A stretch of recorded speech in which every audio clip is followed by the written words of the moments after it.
show, but wow, Arsenal, are they throwing it away again?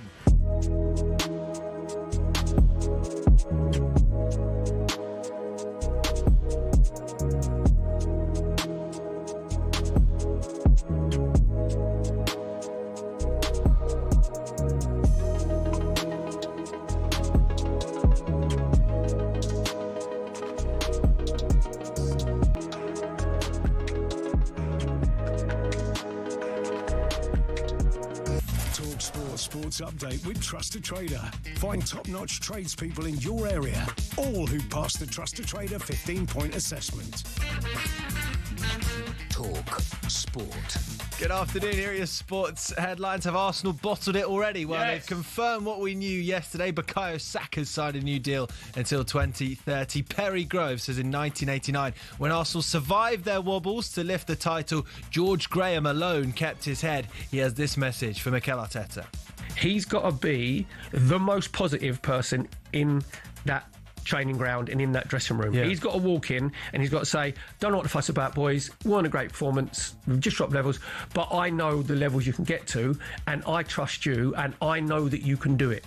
In other news, at Chelsea's press conference, Liam Rossini has been asked about Vinícius Jr.'s racism allegations towards Benfica's Gianluca Prestiani.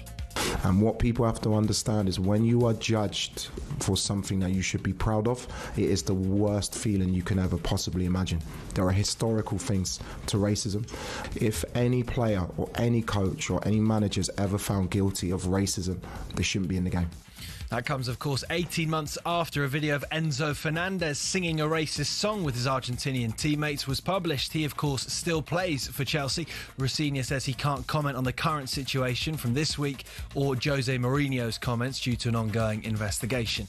Elsewhere, British and Irish Lions Blair Kinghorn and Duhan van der Merwe are back in the Scotland side for their Six Nations meeting with Wales in Cardiff. For Ireland, Jack Crowley will start at fly half against England as one of Andy Farrell's 5 changes from victory over Italy. It's the first time Farrell's overlooked Sam Prendergast for a place in the 23 in the Six Nations.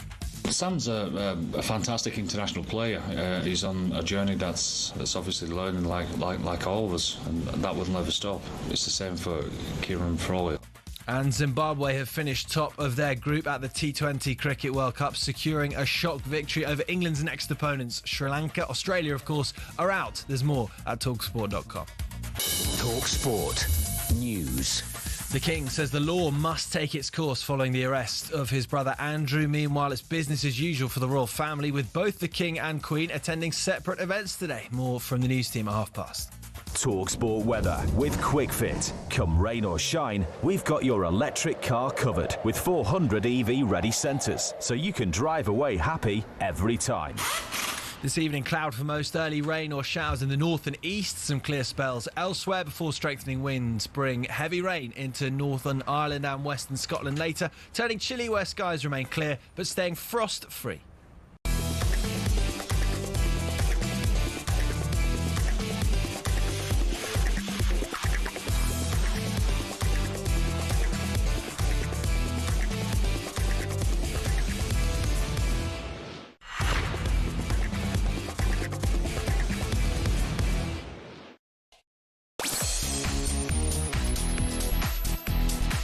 Hello, good afternoon. Welcome to Drive. What a show we've got coming up. It's me, Andy Goldstein, and of course the big Arsenal fan, Darren Bent, is alongside me. You all right, Benty? By the way, Darren Yeah. You all right, Benty? Yeah, I'm good, man. Yeah, you all right? How you been? Oh, wait, let me just move that bottle out of the way. That's all right. I don't need to It's a can. hurt yourself on that bottle.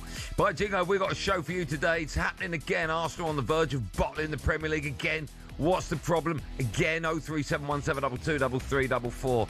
WWE World Champion Drew McIntyre will be on our show as well. And we'll look ahead to all of this evening's European football with Forest Palace and Celtic all in action. It's Thursday. That means what's happening, Benty? I can imagine the questions you're going to ask him. 03717223344. Get your voice notes in for Bentley. Anything you want. All that plus Kevin Atchard joins us for Drive Worldwide.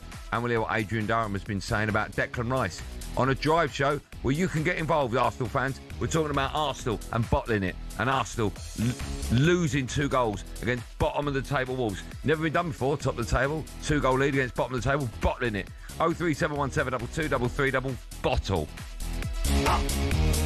Win! Down, boy! Win!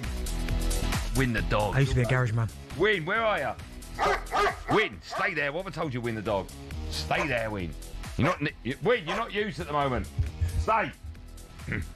How are you, Darren? How you going to do that to me? How are you? Andy, you can do that to me. Listen. Good to see you, Darren Bent. Do you know what, though, Joe? The week I've had, you can do that to me, huh? Carabag. They're going to win. They got smashed to pieces. Hey, the week I've had, you can do that to me, huh? Yeah, I am going to do that to you. All bets are off, DB. Shocking, isn't he? Hey, it's not even Joe shaking his head. I'm not doing it for me. I'm doing it for the listeners. But listen, you know, I'm hurting. I'm hurting. Yeah, so why would you do that to me? Yeah, I bet you are. I bet you're hurting more because of your team. Before we start today's show, all jokes aside, we'll get to Arsenal in a minute. I'm not that cruel. Yeah. All right.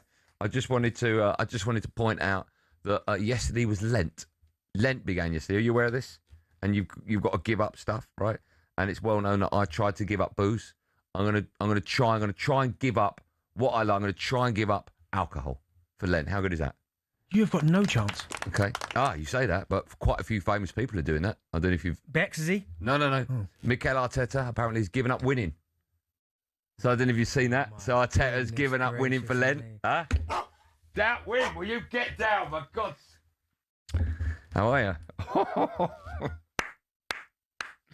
Oh, my goodness. What on earth is going on? What is happening? What's happening, DB? Win, what are you doing? Get off the couch. Good boy. Win, say it. I'm sorry. Sorry about Win. Win. Where's Win when you need him? Where was he yesterday, right? Where was it? 2-0 up. Where was he? Finished. DB. It's coming. What's happening to your team? It's coming home. What's happening? Yeah. Man City fans will be thinking he's coming home. Pep, he'll be thinking he's coming home. Noel will be thinking he's coming home. Liam will be thinking he's coming home. All Manchester City fans. Not one Arsenal fan is coming home. Should we get on with the show? We've got lots to talk about. Jeez. Where should we start? Oh, yeah. Arsenal dropped more points in the title race last night. So, is it happening again? 2-0 Arsenal. Got to beat Wolves, man. Oh, spilled by the goalkeeper and driven in! Off the post and in! Would you believe it?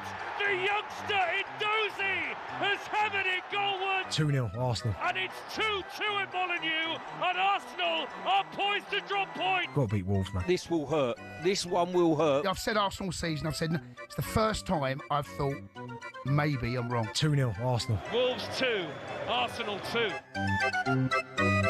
Got to beat Wolves, man. Yeah, you got to beat Wolves. Got to. And don't forget the last bit. They did it. Hey, got to beat Wolves, man. They didn't know. Arsenal dropped more points in the title race yet again as they threw away a 2-goal lead against the worst side in the Premier League last night. Wolves scored in the 94th minute, which means Arsenal now 5 points clear but have played a game more than Man City. It also means that the title is now in City's hands as well as Arsenal's. Lego head Mikel Arteta spoke to talkSPORT after the game. He was asked what went wrong. Stop calling him Lego head. In the second half. We felt almost everything went wrong. We didn't have any control. We gave the ball away time after time. It didn't have any periods really of dominance, even though they scored the second half. So, very disappointed, very frustrated. You can sense that. So now is not the moment to talk because we are all too sensitive about it, and you're not going to get anything positive out of that. So the only thing that we have to do is be close to the players, lift them up, because on Sunday we have a big game coming up. I can only apologise for Win the dog barking all through Lego head's little. Win! We don't stop it when the manager's talking. It's a disgrace. Sorry about that, everyone. Close authority. Win the dog. Arsenal football club don't like that. Call him Lego head. Let me tell you now, I'm the least of Arsenal's problems at the moment. I'll tell you what, it's top of their list, right? Your crowd are nervous. I can smell the desperation. So I said yesterday about Saka signing his deal before the end of the season. Absolute bonkers. Shouldn't have done that. Your club's gone into meltdown. You can't throw away a 2-goal lead against anyone in the Premier League when you're trying to win the title, let alone the team who are officially the worst. 2 goals up against Wolverhampton Wanderers, and it ends 2-2. Listen, you haven't finished yet. Your team, Benty, your team. A lot of people are going, I think you're done. I think they're done now. Nah. And before the North London derby, like 2-3 days ago when Spurs sacked the manager, I was like, you're smash Spurs. Let me tell you now, Spurs are going to get something out of that game. Nah, listen, first and foremost, you're going to get no argument from me on the performance last night. Because the performance last night was pathetic. So that I will say. I mean, it's horrible. You know what? I'm sitting here, it's horrible. Because when we went 1-0 up, I'm thinking, right, here we go. Like, I like the way the system that he played. I like Saka playing in the 10. He tried that. I thought, okay, quite like it. That's bonkers. We'll talk about that in a minute. The problem I've got is at the minute there's no in attacking areas. Like put it this way, I liked Trossard, right? Then you know my feelings on him last season when I kept saying to you, right? He's reverting me back to that where I was like, he's playing too many minutes. He's playing way too many. Even when he came on, nothing. Martinelli last night was playing like headless chicken, poor. And the goal that brought the equaliser. You know, I know it was a mistake by Gabriel and Raya and Calafiori played his part. I don't blame them because all season, David Raya and the back four, I think, have been rocks. Done everything they can. Yeah. It's those in the attacking areas. They need to have a look at themselves because not enough. You've got to blame the keeper. Mate, I can't blame him for one mistake. Well, that you can. He's cost you 3 points. No, but he's been. Yeah, but how many times has he saved us? All right, but in that particular game, I don't wipe the slate clean. No, I'm not putting any blame on him because all season. Hold on. You've got to put some blame on. I'm not putting him because for the entirety of the season. Who's to blame for that goal? He has been incredible in terms of his performance. But in attacking areas, when you go 1-0 up against Wolverhampton Wanderers, who, as you said, are rock bottom of the league, how can you not create any chances? Nothing. Gyökeres offered nothing. Martinelli hardly anything. Saka scores a good goal. I'm thinking, here we go. Get into your groove. Score 2-3 before half time. Then maybe start taking players off. And it's almost like they won't go into their shell. So, listen, unfortunately, I'd love to sit here and argue and go this, that and that. They've only got themselves to blame. The only thing I'd say, is from Arsenal's perspective, is that 1 defeat in 20, you'd go, well, that's not bad. But it's the performances at the back end of this 20 where you're going, all of a sudden, where draws feel like defeats. Forest, Brentford. Yeah, like draws. Liverpool. Draws feel like defeats now. And Arsenal somehow... Well, they are. Effectively, they are. Arsenal have got to find a way of shaking this because people are waiting, yourself included, and others, for Arsenal to fall off a cliff. Now, right now... They're very near the edge of that cliff. No, I wouldn't say they're near it. Right now, they're hanging on by their fingernails in terms of the 5-point gap. You're now hoping that Newcastle can do us a favour before they can play in the North London derby at the weekend. But it's one of those where, oh my goodness, this could turn out to be one of the best seasons in Arsenal's history, and quite quickly it's developing into potentially the worst. Squad's there, had such a big lead. I think I looked the other day in terms of, I think the stat was nights at the top of the Premier League table. I think Arsenal was like 147 nights. The closest was like 40, Liverpool. So you're thinking, like, what is going on here? So if when I asked you when things were rosy for Arsenal, out of 10 your chances of winning it, you'd have probably said 9. A couple of times you did say, we're going to win it. No, I said I think we will win it. I never was like, we're definitely going to win it. But I think we'll win it, right? Let's just say for you to say I think we'll win it was 9 out of 10. Mm-hmm. What is it now, that number? 7. Still that high? Yeah, still quite much. 5 point. I've got 5-point gap. I know, but listen, there's no way Pep's going to let his players walk out that dressing room and say, if you ain't coming back in here until you got 3 points, it just ain't happening. I bet all the money I had on Man City getting that result. And Newcastle have got this horrific journey back. I would have done Man City, and listen, Man City are still a world-class team, but they are still trying to. No, but they won't be allowed back in that dressing room without 3 points. They just won't be, Bentley. You say that, it's the biggest cert of the weekend. Yeah, but how many times have we seen City this season drop points? It don't matter. Expected it. It don't matter. It ain't happening. I'm telling you. Like, they'll smash them 3 or 4. Okay, what if they don't? Well, I think they will, and then I think you got your work cut out with Arsenal, with Tottenham. Yes, now all of a sudden I'm looking at that game going, it's a tough game. Let's take calls on it. So many questions. I suppose the main one being Arsenal fans, are you throwing away the title again? 03717 223344. Dial that number. You can speak to me, Andy Goldstein, Darren Bent, and of course Win the Dog.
Right, Benfica midfielder Gianluca. How do you pronounce that? Prestiani? Is that how you say it?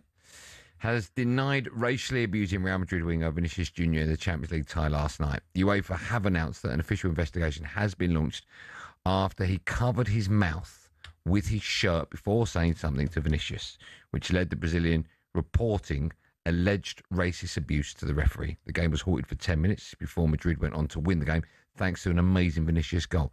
The winger then wrote on Instagram, "Racists are above all cowards. They need to put their shirts in their mouths to show how weak they are. I received a yellow card for celebrating a goal. I still don't understand why. On the other hand, it was just a poorly executed protocol that served no purpose." Now, on the back of that, this is what I find absolutely stunning. Jose Mourinho has come out and said, when you score a goal like that, you celebrate in a respectful way. I told Vinícius, when you score a goal like that, you just celebrate and walk back. When he was arguing about racism, I told him the biggest person in the history of this club is Eusebio, and he was black. The club, this is the last thing that it is, and that's racist. We'll talk about all these comments in just a moment. Mark Clattenburg on Amazon Prime says, once Vinícius Jr. has approached the referee now has to follow protocol. He has to follow the rules that UEFA have set out when this happens. The problem in this situation is that Vinícius Jr. has not helped himself. Oh my goodness, he has made this difficult.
Java talkSPORT, me Andy Goldstein Darren Bent alongside Silly Cam. We'll be taking more of your calls from Arsenal fans after they threw away more points in the title race last night.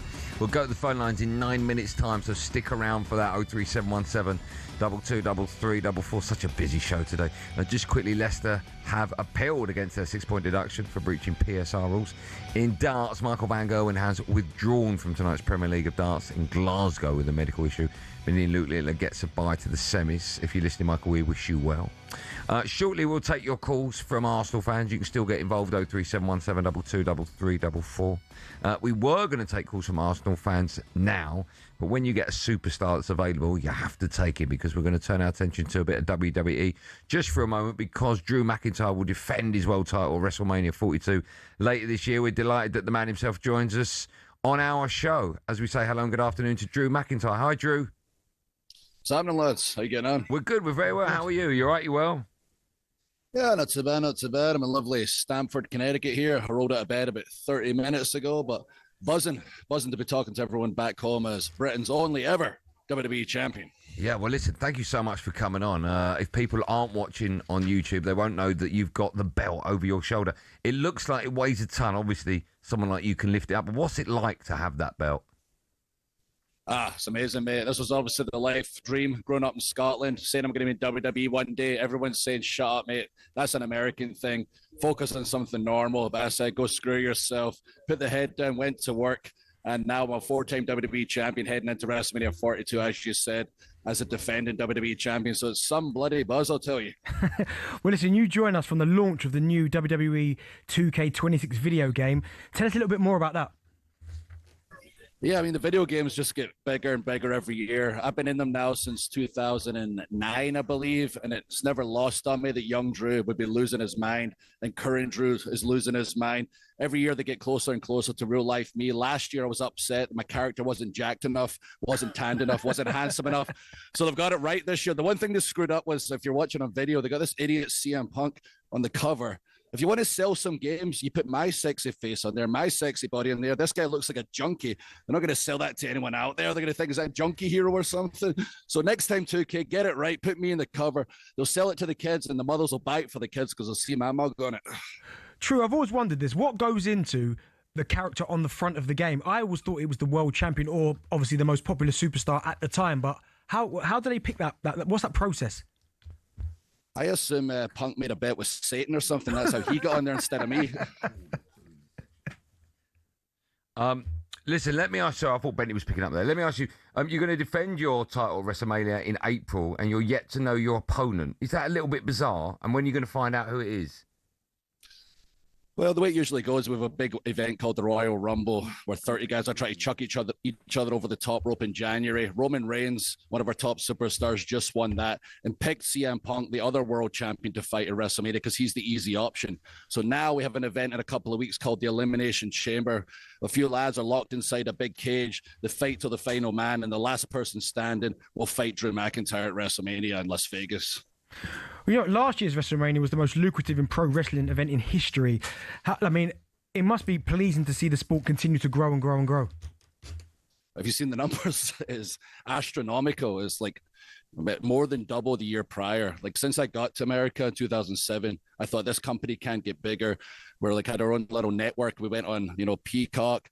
We moved to like ESPN recently. We're on Netflix all across the world. I can't walk down the street now without people saying, you're Drew McIntyre, the wrestler. It used to be you're Drew, the wrestler, or my goodness, what do? You look like you've fallen out of Game of Thrones or Braveheart or something. Like, everyone's watching wrestling right now, and I see the deals getting cut left and right. Our WWE president, Nick Khan, I call him the billion-dollar man because he's constantly cutting billion-dollar deals left and right. When you look at the bottom line, it's unreal. But more importantly, there's so many eyeballs on the product, and wrestling is the kind of respect that I didn't expect us to get within my career time. Drew, I've always wondered this. Listen, I was a big, huge wrestling fan. I wondered who you kind of grew up inspiring to be. And also, there's obviously that question about Mount Rushmore. Who would be on your WWE Mount Rushmore? I was a big Bret the Hitman Hart fan. Okay. Growing up. He was a massive name, obviously, across the world, but specifically in the UK and Europe. I think it's because he wore the leather jacket, he had the sunglasses, looked like a bit of a rock star. And he was really good at the actual in-ring wrestling. Obviously, we used to have our British wrestling back in the day where the lads were amazing in ring. Or maybe not Big Daddy and Giant Haystacks. Big names, not great wrestlers.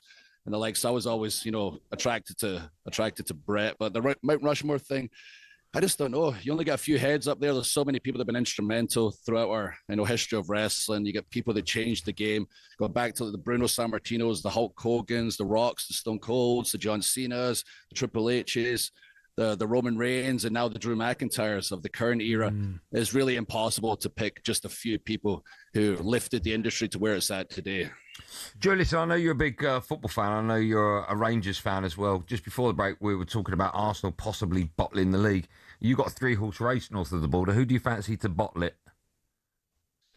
I mean, Hearts are starting to bottle it. Usually when people ask me about Rangers, I'm like, here we bloody go. Like, this is the hardest part of the interview. But no, the new gaffer has picked things up. We're actually playing like Rangers once again. Unfortunately, Celtic are starting to play like Celtic once again. And Hearts, I reckon, are going to screw it up at the end. I was just looking actually at the standings not long ago, and I was like, all right, Celtic have got a game in hand. They could overtake us. We're second right now, but we still got like 11 games left, I think. So I've got a good feeling that we could do it. In fact, I'm optimistic. Rangers are going to do it. Then Scotland are going to get out the group stages of the World Cup because Drew McIntyre's champion. I've started it. Rangers finish it. Scotland really finish it.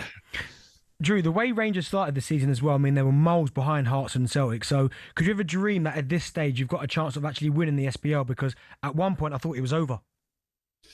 Mate, at one point, I was getting ready to fly back and apply for the job myself. I was like, what was that idiot's name? No offense. I'm sure he's a lovely guy. Russell Martin. Yeah. Bloody hell. At one point, I was about to say, you know what? I could probably do a full-time WWE schedule, 52 weeks a year, still do his job. In fact, I'll apply for the job. And then he was out like 2 weeks later or whatever. And I was like, right, did we keep Lucy Pinder on the divorce at least? Because it was the only good thing about him. Okay, all right, yeah. It's a family show. He gets it. Yeah, okay, yeah. Good luck with that one. You can say things like that, being a WWE champion of the world. I certainly can't. Listen, thanks so much for coming on our show. When are you down in London next?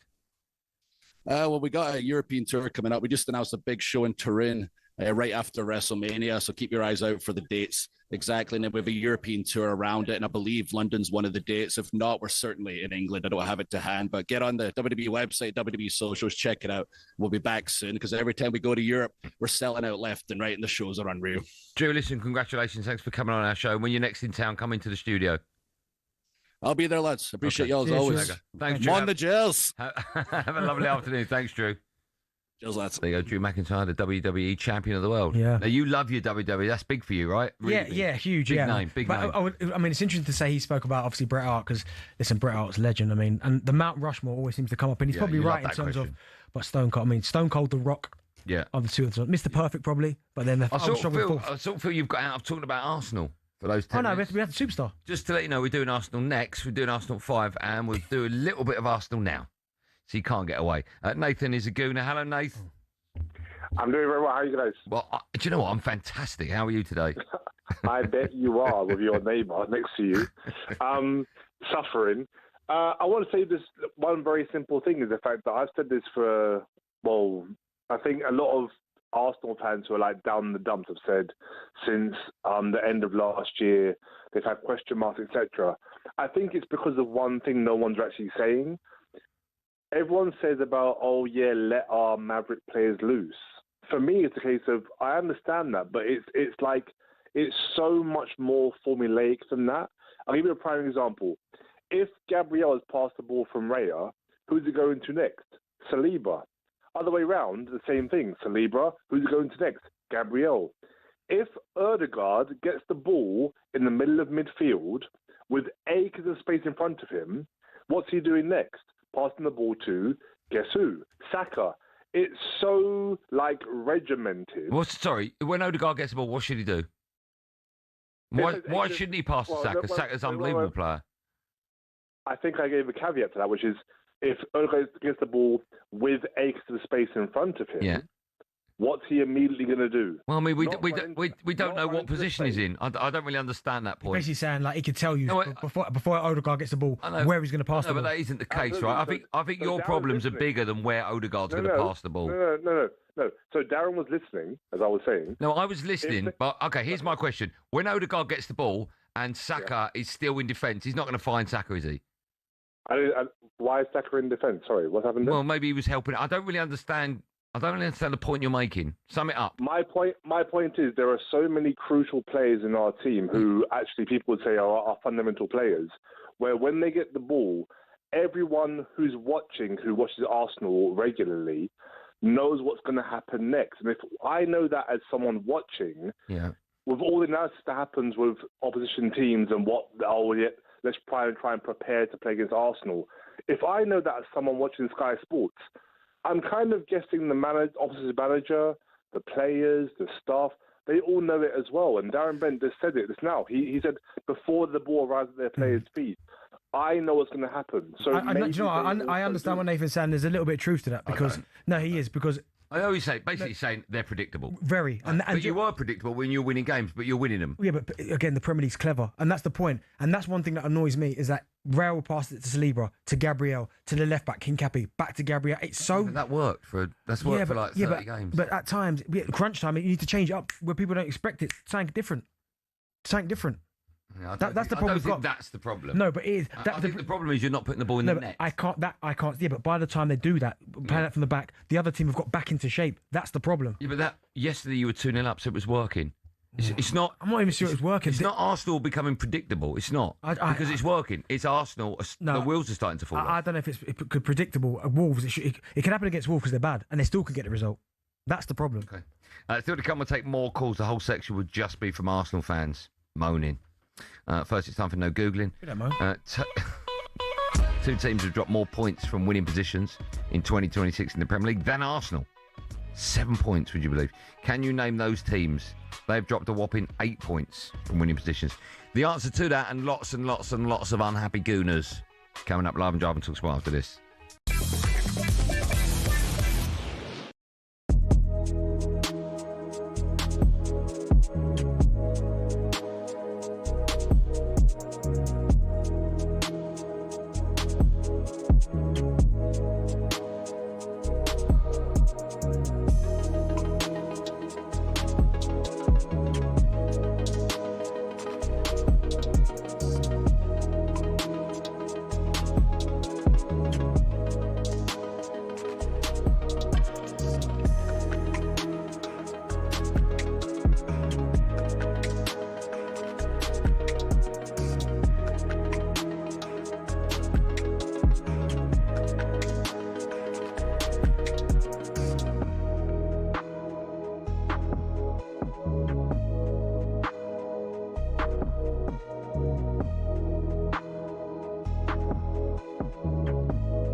Gabby in particular was, quotes, desperate to talk to me.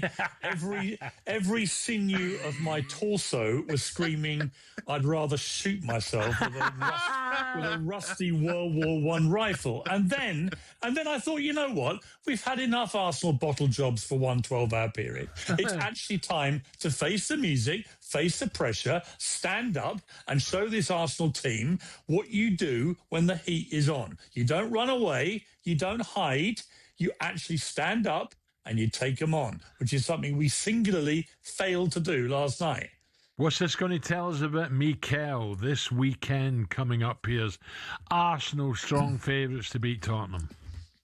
Well, I couldn't think of a better place to go, frankly, than Tottenham on Sunday. And I'm presuming that between now and then, Mikel Arteta, who I've become a massive fan of, I think he's going to read them the riot act quite rightly. And I think he's going to ask them, all of them individually, well, how much do you want this?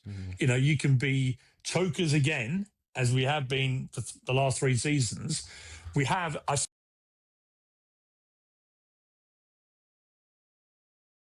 Huge slip-up in the title race. Very disappointed, very frustrated. You can sense that. So now is not the moment to talk because we are all too sensitive about it. Arsenal blew a 2-goal lead to draw at Wolves, and the boss is not the only one feeling sensitive. I think he's taking the Arsenal as far as they can go. We've got a dog called Win at the training ground.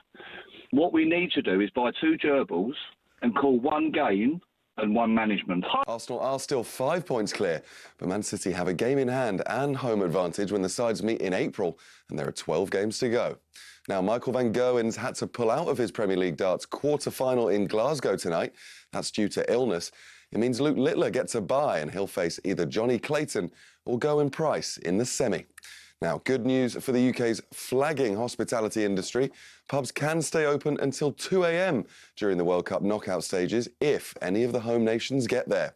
And you'd never catch anyone at talkSPORT broadcasting under the influence, but Australian sports reporter Danica Mason has apologised for having a few before going on air at the Winter Olympics in Milan. It's more the price of coffee in the US that we are going to have to get used to. I'm not sure about the iguanas. Where are we going with that one? But anyway. Mason says she misjudged the situation, also blaming altitude, cold weather and not eating dinner. More at talksport.com.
Genie in a bottle. Why are we doing that? Oh, bottle. Make a big impression. I get it, yeah, bottle. Like bottle jobs. Yeah, no, it do me, I'm by the a way. genie in a bottle. Before the break, I asked a question. Only 2 teams have dropped more points from winning positions in 2026 in the Premier League than Arsenal, who've dropped 7. The answer is, would you believe, 2 teams? DB, who is it?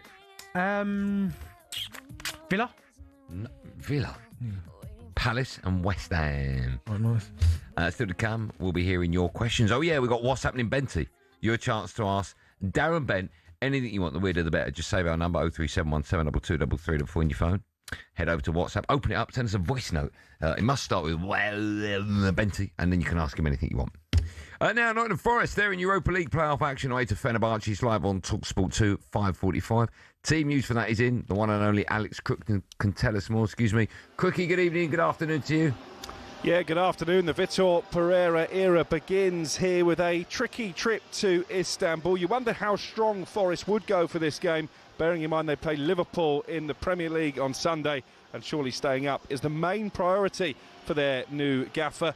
Well, I can tell you it's a very strong Forest lineup. Just 3 alterations from the side that drew 0-0 with Wolves in Sean Dyche's last game in charge. Stefan Ortega replaces the injured Matt Sells in goal. Murillo returns in place of Morato at the back, and Igor Jesus is preferred to Luca in attack. So the Forest 11 in full, Ortega in goal, a back 4 of Aina, Milenkovic, Murillo and Williams, Sangare and Anderson in front of them, Hutchinson, Gibbs-White and Hudson-Odoi behind Jesus in attack. And here's a stat for you. Before this season, only 4 men had taken charge of Nottingham Forest in a European game. They've had 4 different managers in Europe already this season. This one live on talkSPORT 2 as Fenerbahce host Nottingham Forest. Great stat. Good work. Thanks, Crookie. Palace, they're away to Zrinski in the Conference League playoff. First leg, Ian Abrahams has team news ahead of that one. Moose, good evening. Good evening. Yes, Crystal Palace make 3 changes from the side that were beaten by Burnley last time out. That was fully 10 days ago at Selhurst Park. Riyad in for the injured Lerma at the back. Sosa at left wing back for Mitchell, who drops to the bench. And Gesson also drops to the bench for Brennan Johnson to come in. So Dean Henderson's in goal. Back 3 of Richards, Lacroix, Riyad. A 4 across midfield of Muniz, who'll play at right wing back. Sosa left wing back. Wharton and Kamada. And then Johnson and Sarr either side of Jorgen Strand-Larsen. Palace were 10th in the initial table. Zrinski were 23rd and are managed by the former West Ham defender Igor Stimac. I wonder if he'll enjoy himself against Palace tonight. It's Zrinski against Palace and we start at 5:45. Good work as always. Thanks for that, Moose. A reminder, of course, as soon as both of those games get underway in just over an hour's time, we'll keep you up to date with anything and everything that happens on drive time. Now let's go back. Yeah, no problem, Moose. Speak to you later. Let's go back to the phone lines. Have you spilled some water, by the way, on the floor? Why? No, maybe that was Win the dog just cocking his leg on the... Win! I told you, if you want to go outside. Win! Shut it! Sorry, Bunners. Win the dog. Obviously not being used at the moment. I wonder why. Maybe Elton has the answer. Hi, Elton. Andy, you right, Benny? Tricks. Yeah, good. Good. Tricks are good. How are your tricks? No, because I've been walking about in an Arsenal jacket. Take that off and I've got an Arsenal jumper. So not good at all. Why don't you take your jumper off? I can't, it's too cold at the station. Right, okay. Arsenal vest. What's happening to your team then? It's shocking. What's going on? Flat track bullies, that's gone out the window and all, isn't it? What's all, well, let me ask you, the last caller, Arsenal fan, said Arsenal are just too predictable at the moment. What do you make of that? Yeah, we are, because they're sitting back. These teams are sitting back. But that's no excuse. We were 2-0 up against Wolves, and Wolves are trying to come at us. And what are we doing? We're soaking up pressure for the last 20 minutes. That's not the mark of a champions winning team. No, it's not. And the first half against Wolves were so bad. I thought Wolves were bad. I thought Arsenal go 1 up early. Here we go. This is a chance now to almost flex your muscles. Go, okay, and there's no problem. Let's go and score 2-3. You got Madueke on the pitch. You got Saka on the pitch. Gyökeres is on the pitch. Martinelli. All these creative players. Declan Rice gets forward. All these creative players, and no, nothing. As long as you're top, do you think you'll win it? Yeah. Well, no. So here's my question. Win. I'm asking him a question. Dog's getting on my nose. If Man City beat Newcastle and you don't beat Spurs, you might draw, you might lose. So it's 2 points. Right. Is it over, or because you're top, you still fancy it? Yeah, you've got to still believe in it. Because you're top. Because you're top. Okay. But as long as that gap obviously keeps closing, oh no. That League Cup final's massive, isn't it? Gaz is a Man City fan. He joins. Hi, Gaz. Good afternoon, lads. You okay? Great show as usual. Thanks, man. How are you, Gaz? Maybe not today, but yeah. Well, yeah. What it is, right, I've got to put this across. Now, I don't know what this fascination is with Arsenal being so good, right? Yeah, they're a good team. But I seen this coming last night. Beginning of the season, most of the season they've been scoring off corners, they've had loads of own goals, but people are consistently saying that these are the best team in the Premier League, right? For me, they're not even a patch on 2 City teams that I can remember from just a few years ago, the Centurions and the treble team. But no one's saying they are, right? No, but what I'm saying is, I personally think that City are playing a better football this season than Arsenal. So,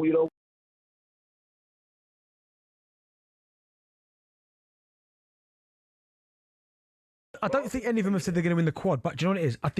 I don't think you'd find many that would say that the football that Arsenal played is nicer than City's. No, but Arsenal became really efficient in terms of set plays, winning games. No one ever said that they passed the ball, they moved the ball like City. No one's ever said that. But they just became really efficient, whether it was corners, set plays. They made it count. But when these things kind of, because you was never going to go all season scoring from every corner. It just weren't going to happen. There was a time when you had that crazy lead, and you look at your squad, and you go like, if Odegaard can't play Eze, if he's not fit, then you've got Saka or Madueke, Trossard or Martinelli, Havertz, Gyökeres. And there was a time where you look at it and you go, that's unbelievable. Yeah. But now all of a sudden, same players, and you go like, oh, he's just not good enough. Well, do you know what it is? It is bizarre. Not only is it bizarre, there's too many players in the attacking areas that are not playing well. So at one point, start of the season, Trossard was on fire, wasn't he? So it was almost like a starter. Martinelli was coming on doing his bit. Neither of them are scoring goals now. Neither. You know who I think's a big loss, and I wasn't his biggest fan. Havertz. I think massive. Yeah. And you really missed him. And you know what? I maybe underestimated how much of a big loss that is. Yeah. Because I've never been a big fan, but without a doubt, he's come back in. He's set goals up. He's scored goals. But he can't be now screaming from the rooftops. He's the missing piece. Because you spent 60 million on Gyökeres. Exactly. When that has not worked. Pat is an Arsenal fan. Hello, Pat. He'll come good though. I was waiting for you to, never mind win the dog, I was waiting for you, the Man United did. We ain't heard from you all season until the last 3.5 weeks. Well, it wasn't 3.5 weeks ago. Well, you appointed by All Carrick, and now you're going to win everything. Oh, yeah, You know what I mean? and we smashed it 3-2. Yeah, I remember now, 3.5 weeks ago. Yeah, sorry. Yeah. You didn't smash Grimsby. Anyway, let's move on from... no, but that was before Carrick, wasn't it? Oh, yeah, true. Let's talk about your team, shall we? Let's talk about our team. Yeah, what's happened? 5 points clear.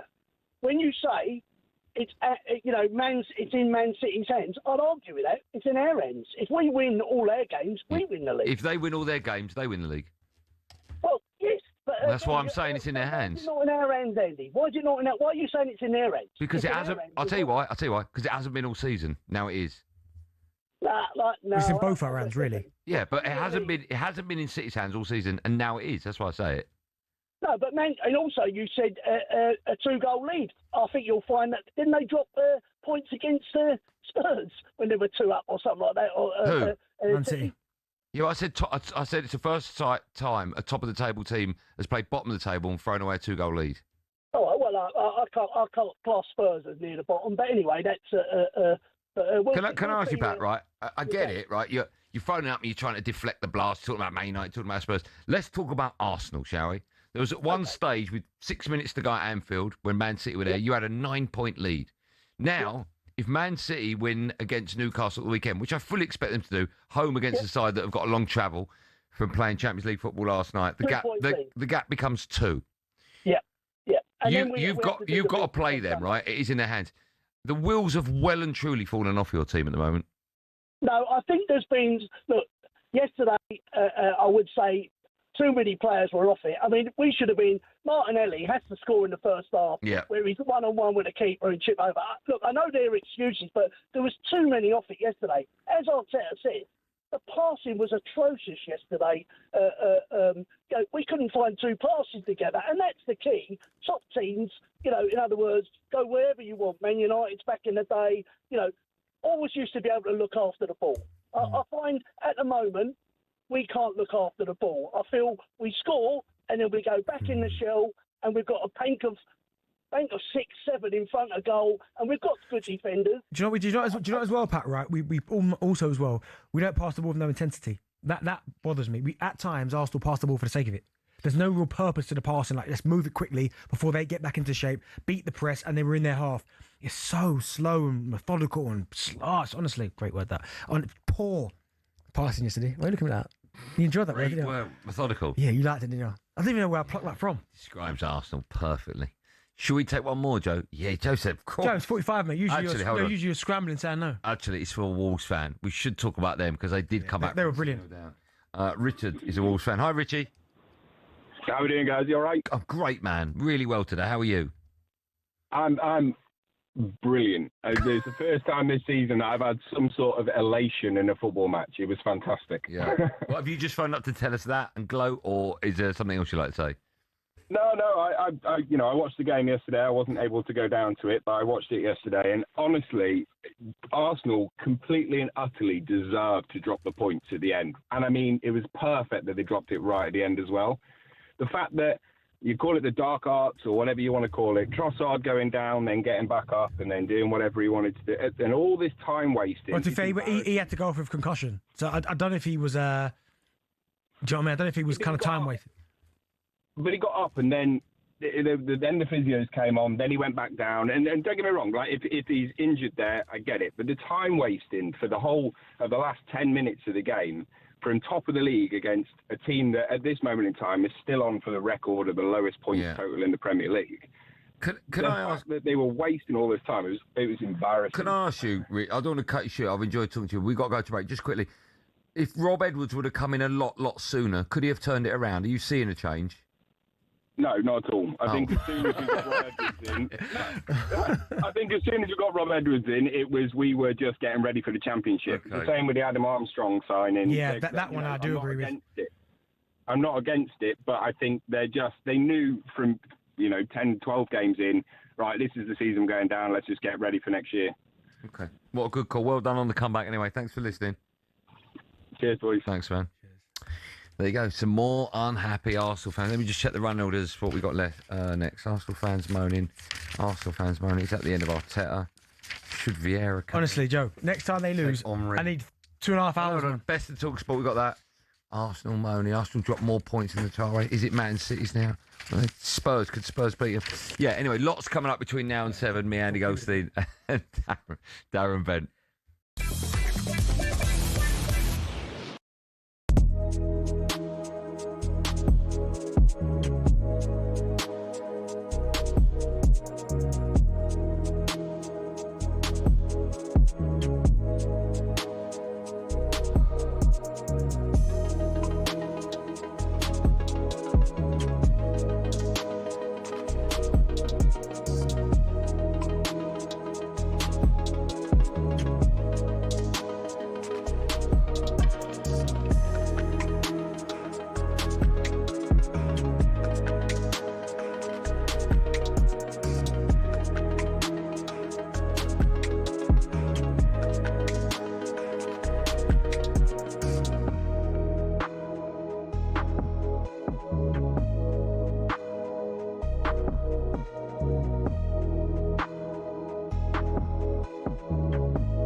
The question from me to you, Simon, is how much can your image be diminished in 8 months? Now they're coming out, the woodwork. One source has told talkSPORT. Thomas Frank was constantly going on to the players about Arsenal, and they quickly get sick of it. Even before and after the game at the Emirates, he was telling them how good Arsenal were. The feeling among some was very much, just shut up about Arsenal. Elsewhere, reports suggest that after Spurs lost to Arsenal in November, Thomas Frank warned the squad about a drop in standards. The next day, multiple players turned up late to training, including the captain, Romero. And what does that say about the professionalism of people? Are you trotting that out for whoever's trotting that out? Isn't pouring necessarily a bad light just on Thomas Frank. He's pouring a bad light on the people themselves.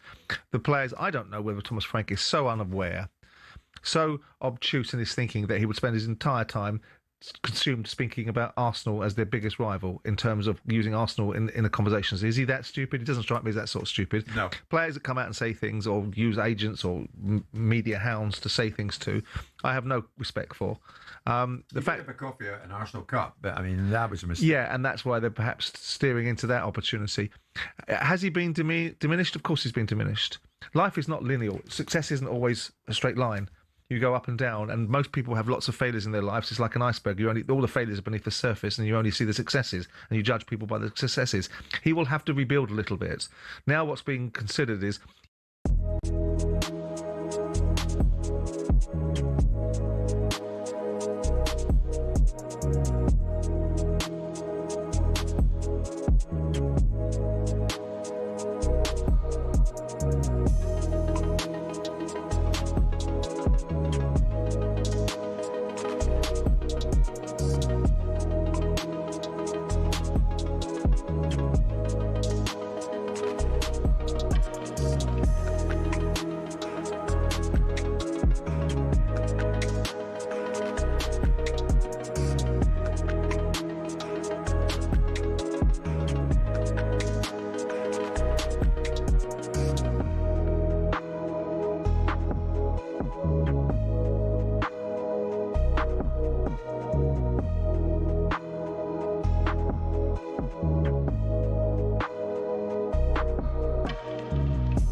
And they stay there. And they stay there. And they stay there. Drive and talkSPORT, it's me, Andy Goldstein. Arsenal fan Darren Bent alongside me, still to come.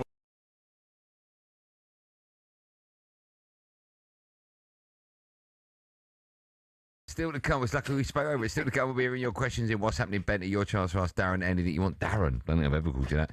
The weirder the better. Just save our number 03717223334. Save that in your phone. Head to WhatsApp. Open it up and send us a voice note. It must start with just you want to ask me? No, I've never seen. Hold on, let me just say why are you smiling so much? I've never seen I'm you. just happy today. I've never seen you smile so much in your life. The weather's nice. I've got a nice fresh pair of trainers on. You know, look at me. I look great today. And your team drop points. Just quickly, Liam Delap could leave Chelsea this summer with Everton, Newcastle. Who's written that? Man United. Man United are not interested, Joe. Look at Joe's little smiley face when you mention Liam Delap. Look.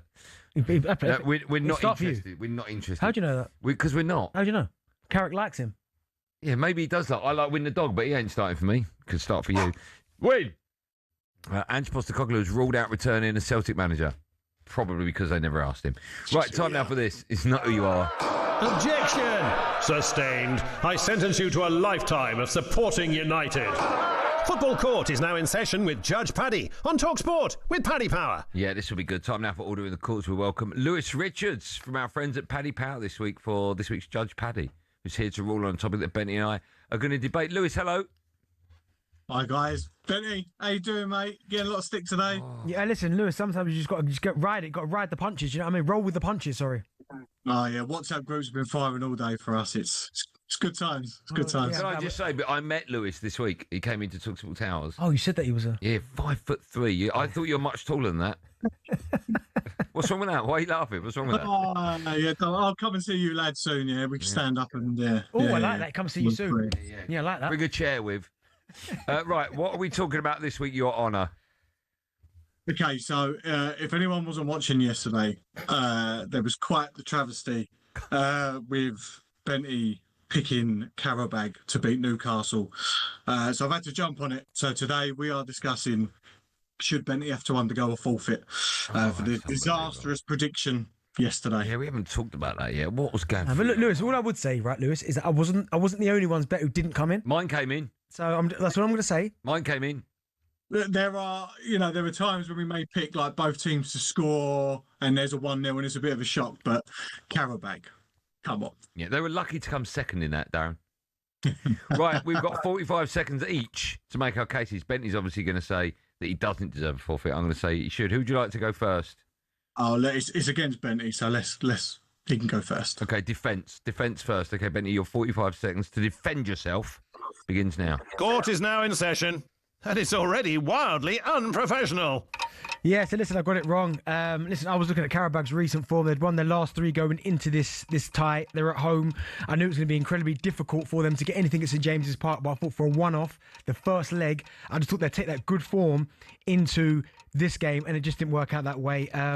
Listen, Karabag have had some decent success. That's why they're in the playoff in terms of the Champions League. And when you look at where they finished in the Champions League, 22nd, the teams they finished above, teams like Bodo Glimt have done well, Benfica, PSV Eindhoven, Napoli, Ajax, big teams they finished ahead of. I just thought in a one-off at home where they probably were going to take... They need to take something into the second leg. I thought they could get a result against Newcastle. Generally this season, haven't travelled that well. So I just thought Karabag would do it. Tell you what, that ain't bad, that. You've done well there. Yeah. You have done so well. listen, you can't be biased now, Lewis, and just give it to him for the sake of it. Because that was decent. That. I'll be professional. Yeah, this would be the easiest conviction ever coming up, Your Honour. Right, my 45 seconds to suggest why Benty should face some kind of forfeit begins now. All rise for the Honourable Judge Paddy. Firstly, listening to Darren's defence included the words Bodo Glimt and finished 22nd and did well, which of course is absolute madness. Now, let's not forget Darren Bent is an ex-player.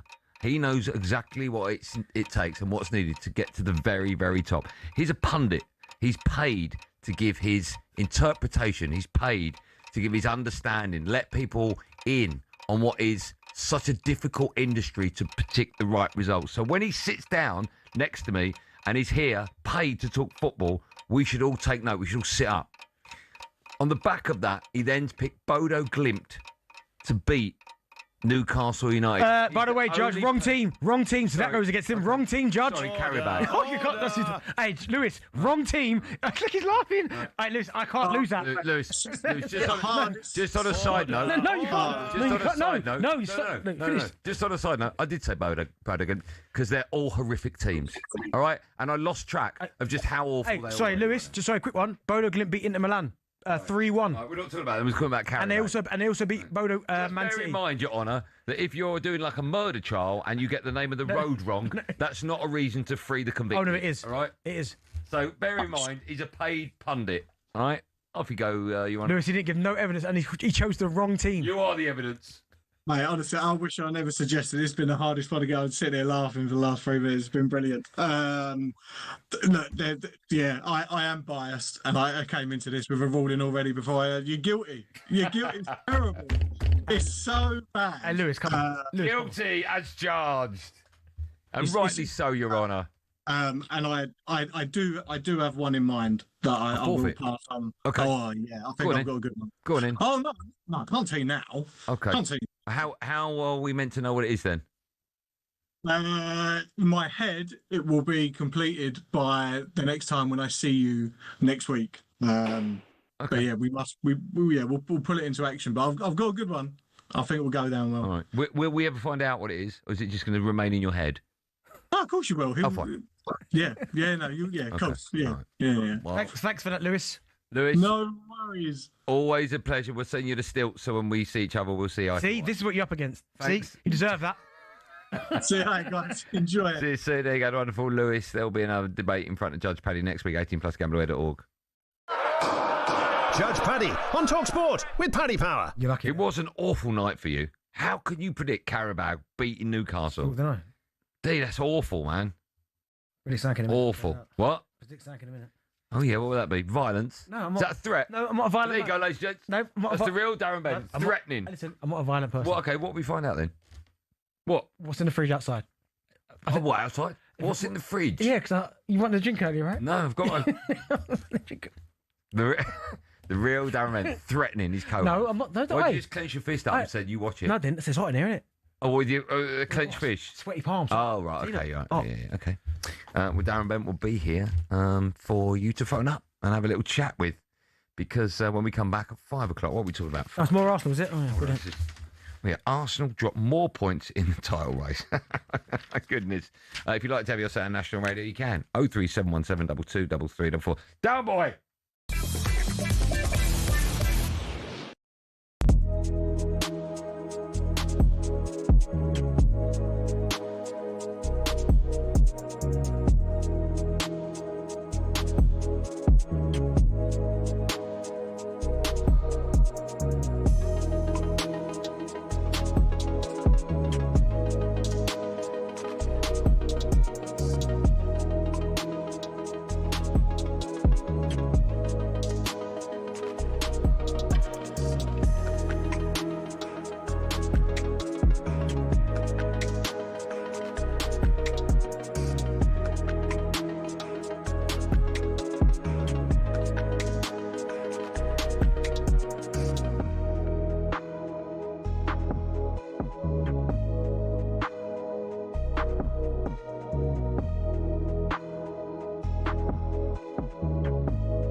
John Terry took to his own Instagram account to respond today. Let's hear what JT had to say. Guys, this is a debate that everyone's entitled to their opinion to. But, Pens, when you're on the radio and you're giving your opinion, you have to get the stats right. There's only one person that's got the most goals as a defender in Premier League history, and that's me. I also have the most clean sheets in Premier League history. And also, if you're comparing myself and Virgil, then I have more trophies than him as well. Also, you brought up a really good point. At the age of 34, 2014-15, I played every single minute of every game for Chelsea, winning the league in 2014-15 when Mourinho was our manager. So, guys, this is over to you. I love the debate. I love being amongst it. I'm really proud of what I've done in the Premier League, but this is clearly over to you guys to settle the debate. But I'm just happy to be in and amongst it. I mean, if you saw that, you'd see that. I mean, he could reply to that from his lounge. Yeah. Decided to reply to that behind. in his museum, and rightly so. Right, of course, right. The backdrop was fantastic. So we thought we'd settle this once and for all. We've picked 5 legendary centre-backs via a vote in the Drive Time group chat from earlier on. Well done, producer Joe, for doing this. They are John Terry, Virgil van Dijk, Rio Ferdinand, Emmanuel Vidic, and Vincent Kompany. Who's your 5 that you voted for, or do you not want to say that? I think it was probably them. Yeah, it must have been them, right? Because I think it's a no-brainer. Yeah, I mean, listen, Sol Campbell, yep, Tony Adams, good centre half. They're just above them. Yep. We've also picked out 6 attributes which make up the perfect defender. Each player will be given a mark out of 5 for each one, meaning a maximum of 30 points. Aguero, Solskjaer, Deeney, Watkins. Sure, you know all about those last-minute goals, but have you heard the one about the on-loan goalkeeper who saved his temporary employers from disappearing out the Football League and into almost certain financial oblivion? Back in 1999, Carlisle United, managed by Nigel Pearson, were fighting to stay in the Football League. Carlisle's finances were precarious with a capital P that season, leading to a scenario where, with 3 games to go, they had to ask the FA to sanction an emergency loan deal to bring in a goalkeeper. Swindon Town's Jimmy Glass arrived at the club. His efforts in his first 2 games earned the Cumbrians 2 draws. Those vital points meant that Carlisle went into their final game of the Division 3 season, now League 2, needing to beat mid-table Plymouth Argyle in front of their own fans and hope their relegation rival Scarborough didn't win against Peterborough at home. The game at the McCain Stadium finished 1-1, and with the same scoreline at Brunton Park deep into injury time, Scarborough's fans invaded the pitch en masse, believing their Football League status was secure, convinced they'd done enough to stay up. However, there'd be one more plot twist. Carlisle won a corner in the dying seconds, and up came Jimmy Glass. In one of those you couldn't make it up moments, Glass scored from a rebounded header and was promptly swamped by teammates and thousands of fans who quite simply couldn't believe what they'd just witnessed. As for Jimmy Glass, he became an overnight celebrity, but he never played for Carlisle again, and his playing career never really kicked on after that defining moment. He took on various jobs outside of football before finding his way back into the sport as player liaison officer at Eddie Howe's Bournemouth, and most recently the general manager at non-league Wimborne. Not the fairy tale ending to one of the most Hollywood moments in football, but the name Jimmy Glass will live on forever as the scorer of that goal, arguably the most important in any club's history.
I'm not saying Bentley's rattled.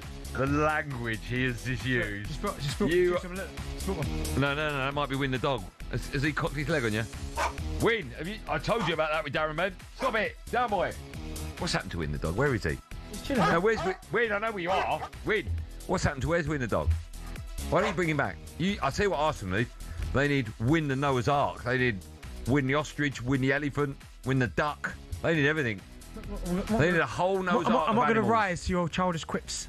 They need a whole Noah's Ark of animals, that club. Anyway, welcome back to Drive and talkSPORT. Me, Andy Goldstein. The Arsenal supporting Darren Bent. People hate you. You hear that? Oh, God, that's a good thing. Still to come here in your voice, don't see what's happening, Benny. But now, what happens to Arteta if Arsenal bottle it again?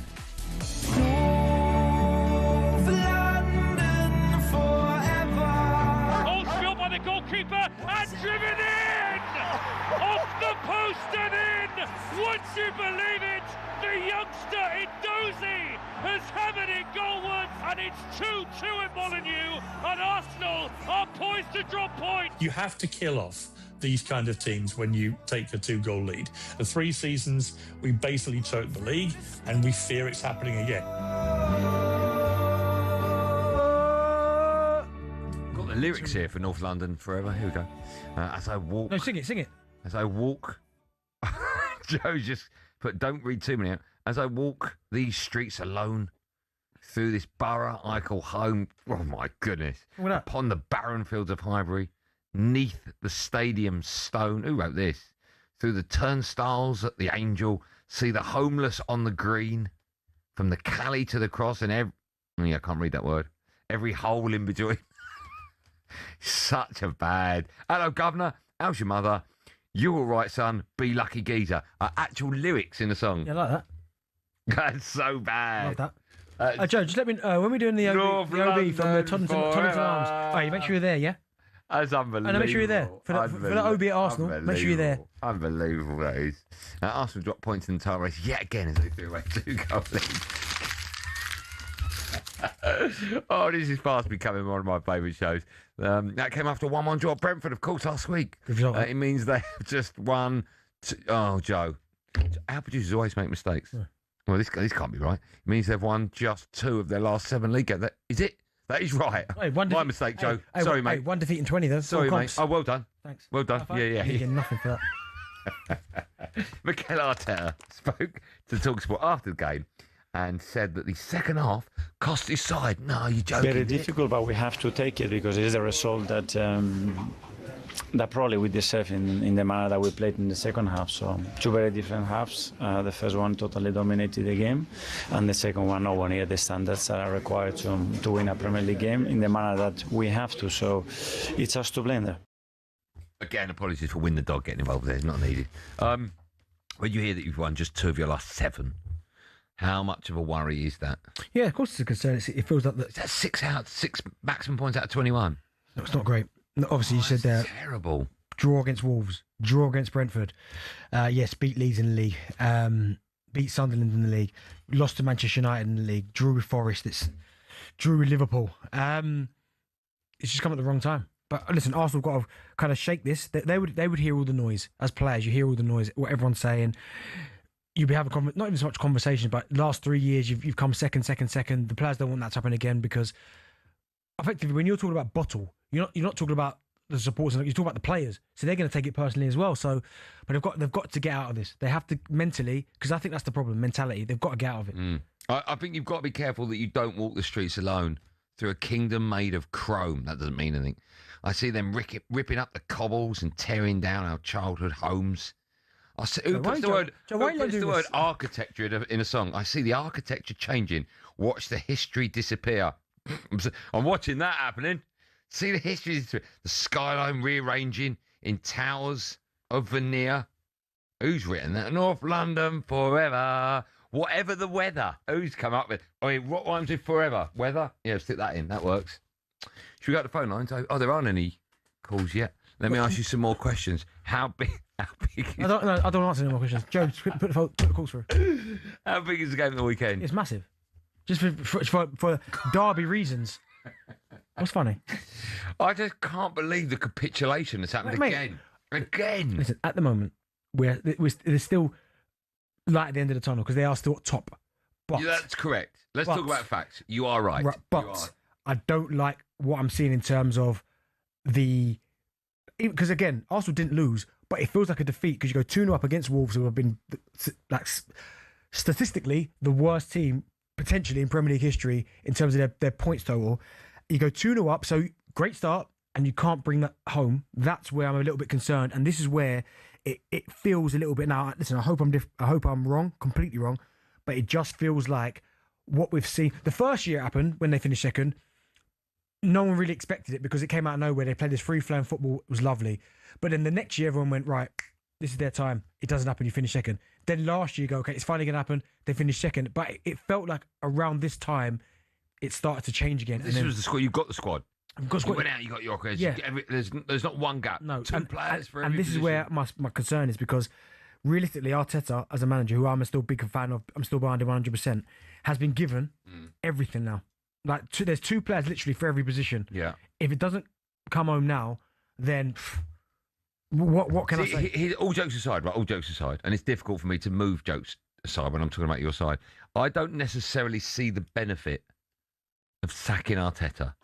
As in, if you get a new manager, right? There's 2 sides of this coin. Start again. If you don't get over the line this season, I think he has to go because then it's a thing, and you start questioning. He obviously hasn't got the minerals to get you over the line. That's a fact.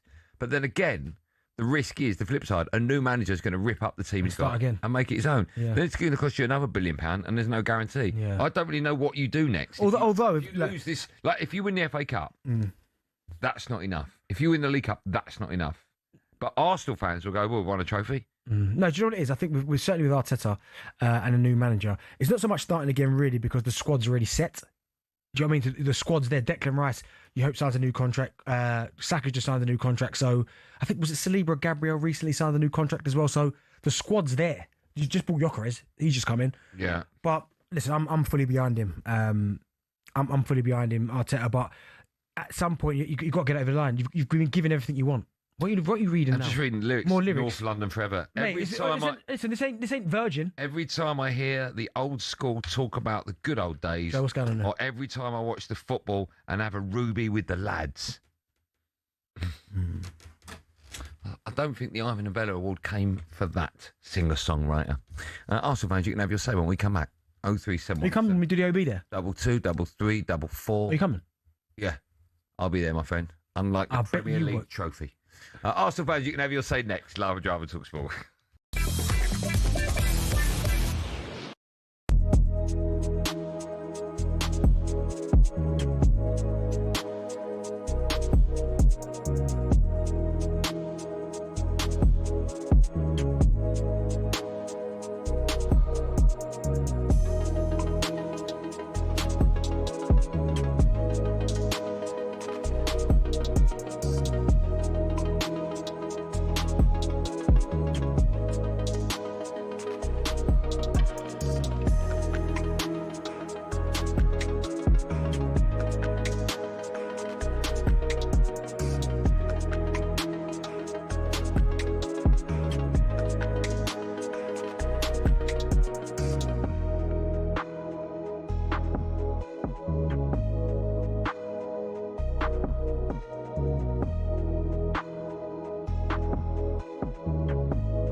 This season we've got the squad, but I'm not quite sure the quality of the front line is up to it.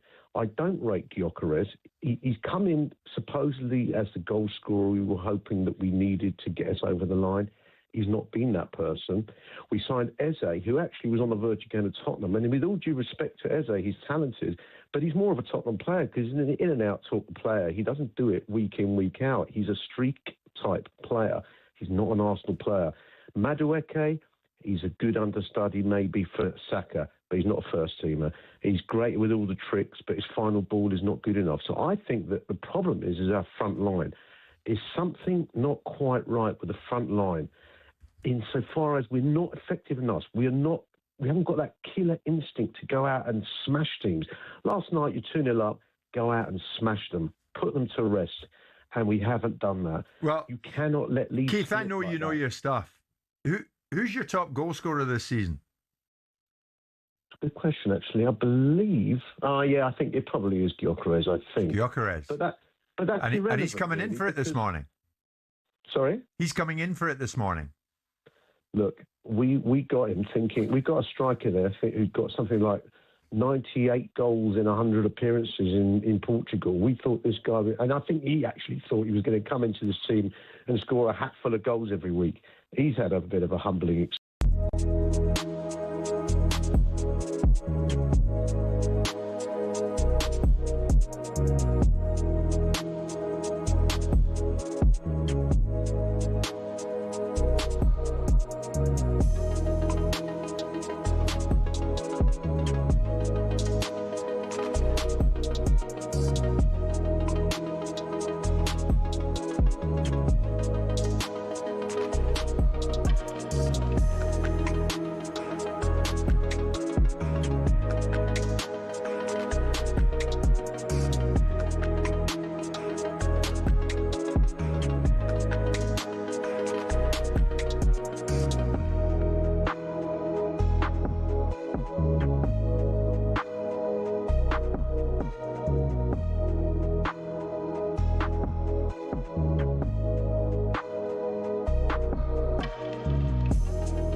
talkSPORT, me, Andy Goldstein Bent is here, still to come. We'll have your voice notes in what's happening, Benny. Still time, by the way, to get them in. 03717 22 Weirder the better. Leicester have appealed against their 6-point deduction for breaching PSR rules. In darts, Michael van Gerwen has withdrawn from tonight's Premier League darts in Glasgow due to sickness, meaning his opponent Luke Lilla gets a bye to the last four. And broadcaster, an Arsenal fan, Piers Morgan, joined the breakfast show this morning. He said the weekend's North London derby is the perfect chance to bounce back from last night's embarrassment. I'm a massive fan of. I think he's going to read them the riot act quite rightly, and I think he's going to ask them, all of them individually, well, how much do you want this? You know, you can be chokers again, as we have been for the last 3 seasons. I thought there's more to that. Kobe is an Arsenal fan. Hello, Kobe. How's it going, gents? How are you? You all right? Oh, great, man. I'm great. Are you enjoying me reading out the lyrics of North London Forever? Yeah, I've been laughing, to be fair. And to be honest, I feel for Benty because I've been absolutely slammed by all of the lads in the group chat today, so that's always great. Good. It's all friendly fun, right? It is, mate. Yeah, well, no, I wouldn't call it fun. I would. Yeah, I wouldn't call it fun either. I think that's what I was going to ask. I was just going to say, like, mate, we're talking a lot about, like, I said this to Jeff and McCoy the other day. Like, I don't understand. We talk about Arsenal bottling it, but what about Arteta? Like, I get so frustrated with him sometimes. It's like he has already pre-chosen subs to come on at like 60 minutes. It's always the same point in the game that he's bringing subs on. It's always usually the same calculated subs. So Jesus for Gyökeres, or you know, you got Marino coming on for Zubimendi. It's just like, I don't understand even what our style of play is at the moment. I mean, can you guys tell me like what our style of play is? At the minute, it's lethargic. That's what I do know, because it's way too slow. Way too slow. There's no intensity to the passing. Like, at the minute, we're keeping the ball for the sake of keeping it without any purpose. And listen, I know there is purpose to it, because they're trying to, but it just doesn't look like it. Like, there's no energy. Like, when we win the ball back, can we break really quickly? Can we get into the attacking half and then pin them in? It just goes back to the goalkeeper, back to Gabriel, back to Saliba. I also think moving someone like Saka, if I'm a left back and I see the team sheet and Saka's playing number 10, I'm like over the moon. I didn't mind that. But why are you doing that? You just wouldn't do that with other... No big managers, when you're getting to such an important part of the season, will move one of their top key players out of position. No, but it's about getting him in the right areas, and no, but the right areas is where he plays every. You wouldn't do. I've never seen Salah play a 10. No, but then Salah's numbers are ridiculous. He's a kind of an anomaly, but I've seen. Well, he's not though, D. That's my point. Yeah, but listen, I've seen France play Mbappe, left wing, striker, and 10, and that's Mbappe. But he can do that. He plays that role. Yeah, but no, he doesn't play Saka 10. Doesn't. Yeah, but Mbappe's not a 10. But I've seen him play it. But it doesn't mean it's right, because you've seen Mbappe do it. My point is, I didn't mind it because Madueke, good, get him on the pitch, get Saka into attacking areas, left wing, Martinelli starts. So I ain't got a problem with that. And to be fair, it worked because he scored straight away at the start of the game. But by the way, defending was all. Appalling. You could have a little header flick, a little like that. And the 6-yard box as well. Yeah, that's embarrassing. Daniel's an Arsenal fan. Hi, Daniel. Daniel. Hi, guys. Hi, man. Good, great show as always. Thanks, Daniel. How are you today? I'm not sure about that, but yeah. Do you know what? Whenever it's Arsenal, it just seems like everybody jumps on the bandwagon. And I know why it is. It's because you're all scared that if we do get this over the line, we're going to dominate. We're going to dominate for years, and you know it. And also... Can I just stop you there? Just sorry. The reason everyone wants Arsenal to fall down isn't because of what you just said. It's because people like you come on and say that about Arsenal. That's why. No, do you know, if we don't win the league this year, then let's not panic. Let's not go sacking Arteta. You know, he's got us to where we are now. Hasn't quite got us over the line yet, but it's coming, and you all know it's coming. No, but, I don't. You know what I mean? I've said it's not coming. I have. I've said Man City will win it. About 15, 20 minutes ago, you said, Andy, you said Arsenal have blown a 9-point lead. It's never been 9 points. You're counting when City were losing to Liverpool mid-game. Yeah, that's no. But even finished yet. that's what I said. I said with 6 minutes to go as a 9-point lead. That's exactly what I said. But you can't count a 9-point lead mid-game. At the end of the fixture, when the results are finished for the weekend, that's when you look at the table. Yeah, but I think you'll find I can quote whatever I want. Oh, all right. Oh, listen, do you know what, Daniel? Listen, there he is. Okay. There he is. Daniel, let me ask you this. With 6 minutes to go, was it a 9-point lead? No, it wasn't. How many points? Okay. How many points was it? He wasn't watching. It was, what would it have been? 7 at that point? No. With 6 minutes to go, what was the gap? I don't count results mid-fixture. I know, but I'm asking you the answer to that question. If that game ended with Liverpool... No. I'm not saying if you blow the whistle there. I'm just saying, at that stage, what was the gap? Yeah. It was 9. Okay, well, that's all I said. Fair enough. But it's always whenever it's Arsenal, like 22, 23 season. It's not. It's when it's any team. I've done it to Man City. I've done it to Liverpool. Liverpool, we've bashed loads on this show. It's any team that's what we do as football fans. It's not a personal thing.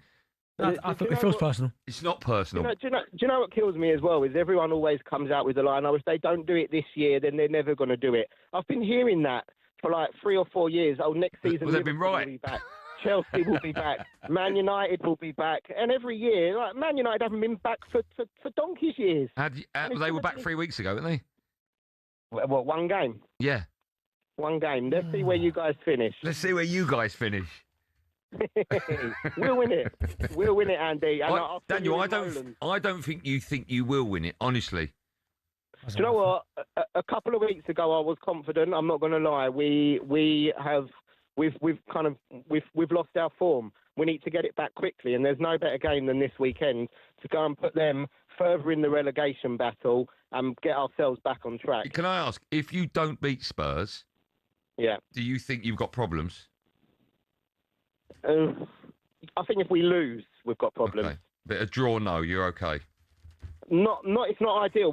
A draw's not good enough. We need the 3 points, but I think a draw keeps us in that conversation of it's going to. We're still only in February. There's a long way to go. Okay, good call. Very good call. Hussein's up next. Hi, Hussein. Hi. It's not ideal. A draw's not. Can you turn your radio off and not down, please, because we're getting feedback. Okay. Can you hear me now? I can hear you loud and clear, but I'm just saying, can you turn your radio off? Yeah, I've turned the radio off. Superstar. How are you? I'm just upset with you because you're just making it personal. What? Let me ask you something, Andy. Personal to who? Let me ask you. All right, no, fair enough. Not personal, but the way you're talking, it's like you support Man U, right? Yeah. When was the last time Man U won a Premier League? 2013. 2013. When was the last time Arsenal won the Premier League? That wasn't a question. No, I'm asking one back. We'll have one question each. It's about 20 years ago, 22 or something like that, yeah? Okay, yeah. Now you're scared. If Arsenal do it this season, all the pressure is going to go to Man U. Oh, they haven't won it for 13 years. No, but the pressure's always on Man United. We're the biggest side in the world. The pressure's always on us. Oh, come off it, mate. Yes, that was a long time ago. Right now, you're looking at City, Bayern Munich, and these are the big teams. Yeah. Not Man U. Man U, they've been there and gone. Okay. Are Arsenal a big team? Anyway. Sorry, yeah, of They're course. a big team. Okay. Because we are going places, and this is what Where are you going? You guys. Where are you going? We're gonna. I'll tell you what, Andy. Yeah. I'll tell you what, Andy. Go on. This is my prediction. Okay. It's gonna come to the last game of the season. Arsenal playing Crystal Palace and Man City playing Aston Villa, and Arsenal are gonna win, and Man City are gonna win, but we're gonna win the Premier League. Okay. And I'll call you back to remind you of this. Okay, let me ask you this. How about that? If you don't, what happens? You decide if it doesn't. No, I'm saying if you don't win, I'm not talking about a forfeit. I'm saying if you don't win the league, what I am happens? confident. No, I know you're confident. I know that, but no one's league. got a crystal ball. If you don't win the league, what happens? But you don't have the crystal ball either. No, but I'm you're saying talking as if we're not going to win. I know, but I'm asking you what happens if you don't win it. We continue. Okay. There's always next season. We're going to keep continue. I'm not going to sack Arteta. We'll keep Arteta, and we're going to keep continue. Continue what? To get second? If Tottenham won a European Cup, that if I asked you last season, are they going to win it? You would have said no, Man United are going to win it. But they did. They beat Man U in the final. You know, what can I ask? Why do you keep talking about Man United on a day we're talking about Arsenal? Because you're upset because Arsenal is doing better than Man U. Well, they're not. Last time we played you, we beat you. Yes, a one-off. Come on. Oh, that was a lucky goal. Lucky. Come on, Okay. man. No, it was lucky. Yeah. The way can you curl that into the corner from outside the area? You just here making people angry. And do you know what, Joe? I love it. I love it. Here's the ironic thing. Your club are making your fans angry. No, it doing me. No. I'll tell you why. Because your fans wake up angry before we've come on air. No, you're winding them up. What, are you joking? No. Arsenal fans woke up with a spring in their step, No, until 4 o'clock, all Arsenal fans were singing from the rooftops. No, they weren't singing from the rooftops. They were just like, do you know what? We're in a bit of a tough spot, but we'll get through it. Tough what? And it's tough spot. And then I heard your voice, and they're like, you sent them into overdraft. Overdrive. Your manager's got a huge overdraft. Still to come, we joined by Kevin Atchard for his catchphrase and a bit of drive by wide. First, it's time for no Googling. We want to know which manager has Mikel Arteta come up against the most times without winning. There's loads of them. The answer to that and more coming up live on Drive and talkSPORT after this.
I don't enjoy all what goes on. Of course I don't. Who does? I don't want to see none of that. I don't like all the ranting and raving. You know, John's obviously got a problem, him and Carl Frock, I don't know, you know, with the two of them, and it is what it is. But it's nothing to do with me. And I've got to be honest, you know, I have no regard for it. It's irrelevant to me. All I care about is what Tyson's doing and the fight. The rest of it's a sideshow.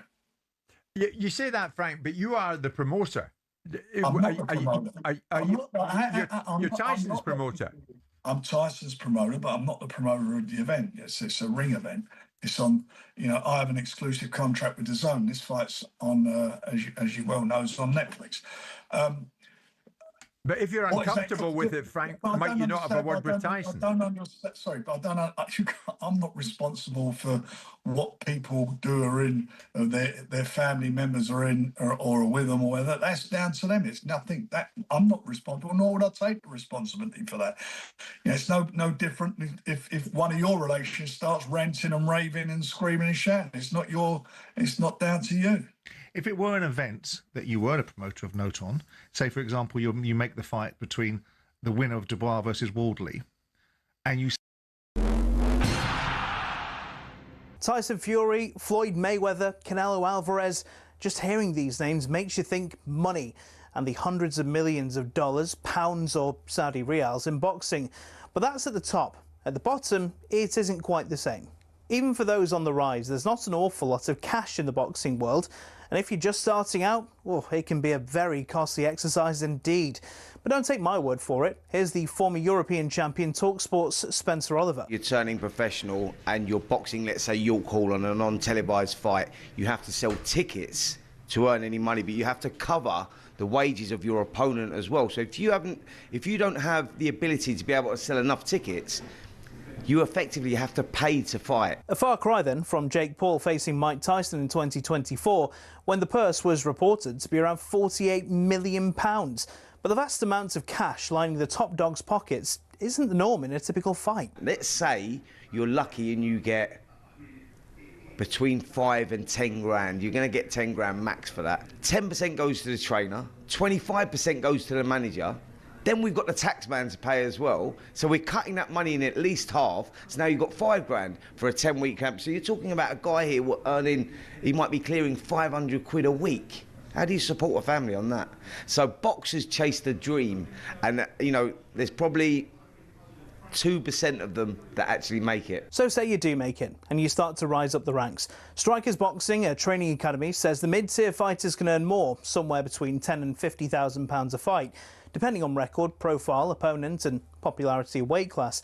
It's only at the top level does the real cash start flowing in, with the top-tier professionals, i.e. those going for titles, earning 6 figures a fight. Something else you'll have heard of is the terms prize fighter or journeyman. A prize fighter is, as it sounds, someone who picks up fights where they can and gets a nice big check if they win. Journeymen are the fighters who take on up-and-comers, effectively used for experience in the ring. Even if they're going up against a real prospect, a young Anthony Joshua, for example, these guys will be lucky to earn more than 10 grand. So the average boxer isn't as rich as you'd think.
talkSPORT, Andy Goldstein, Bent alongside. Oh, you're right.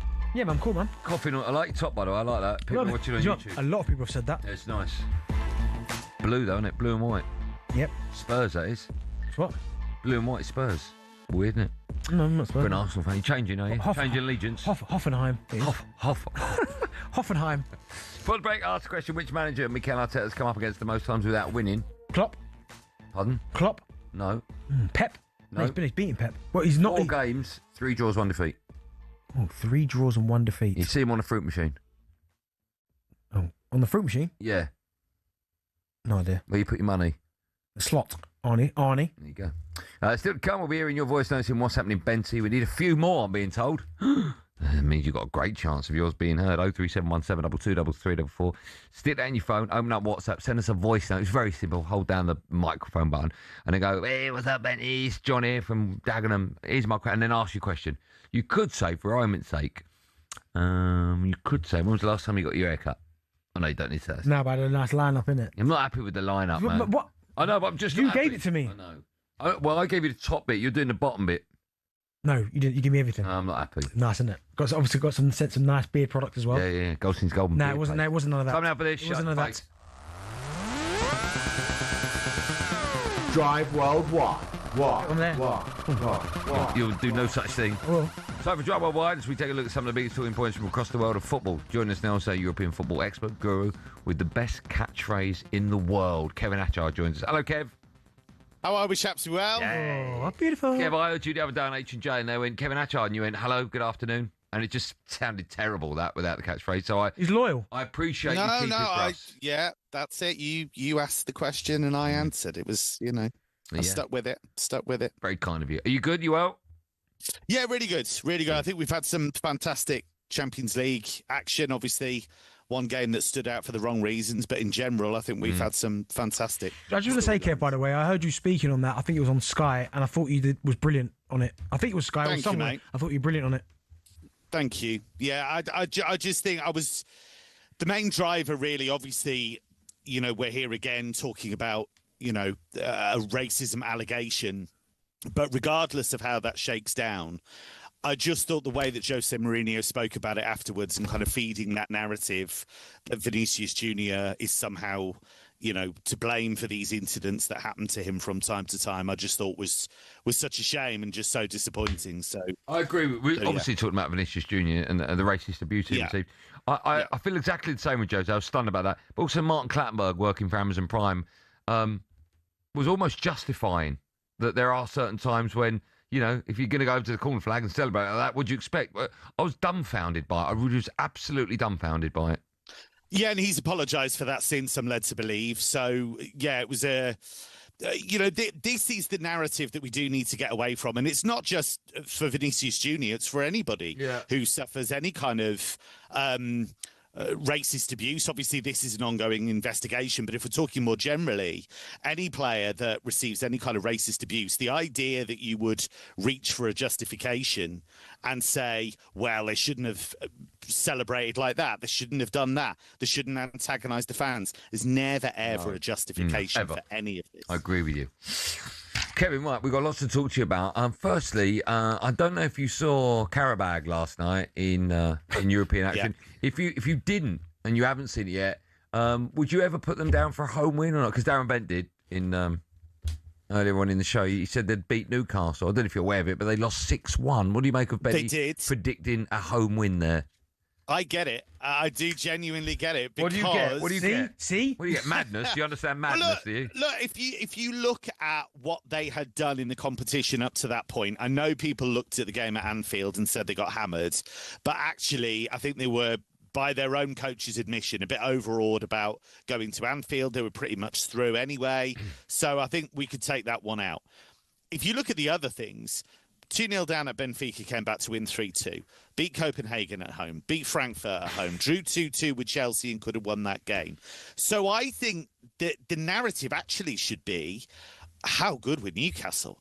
I mean, they have absolutely blown away a decent team there. And actually, Eddie Howe, before the game, was asked about Karabakh and their level, and he said, I genuinely think they could compete in the Premier League. He said, I think they're really well coached. I think they've got some excellent attacking players.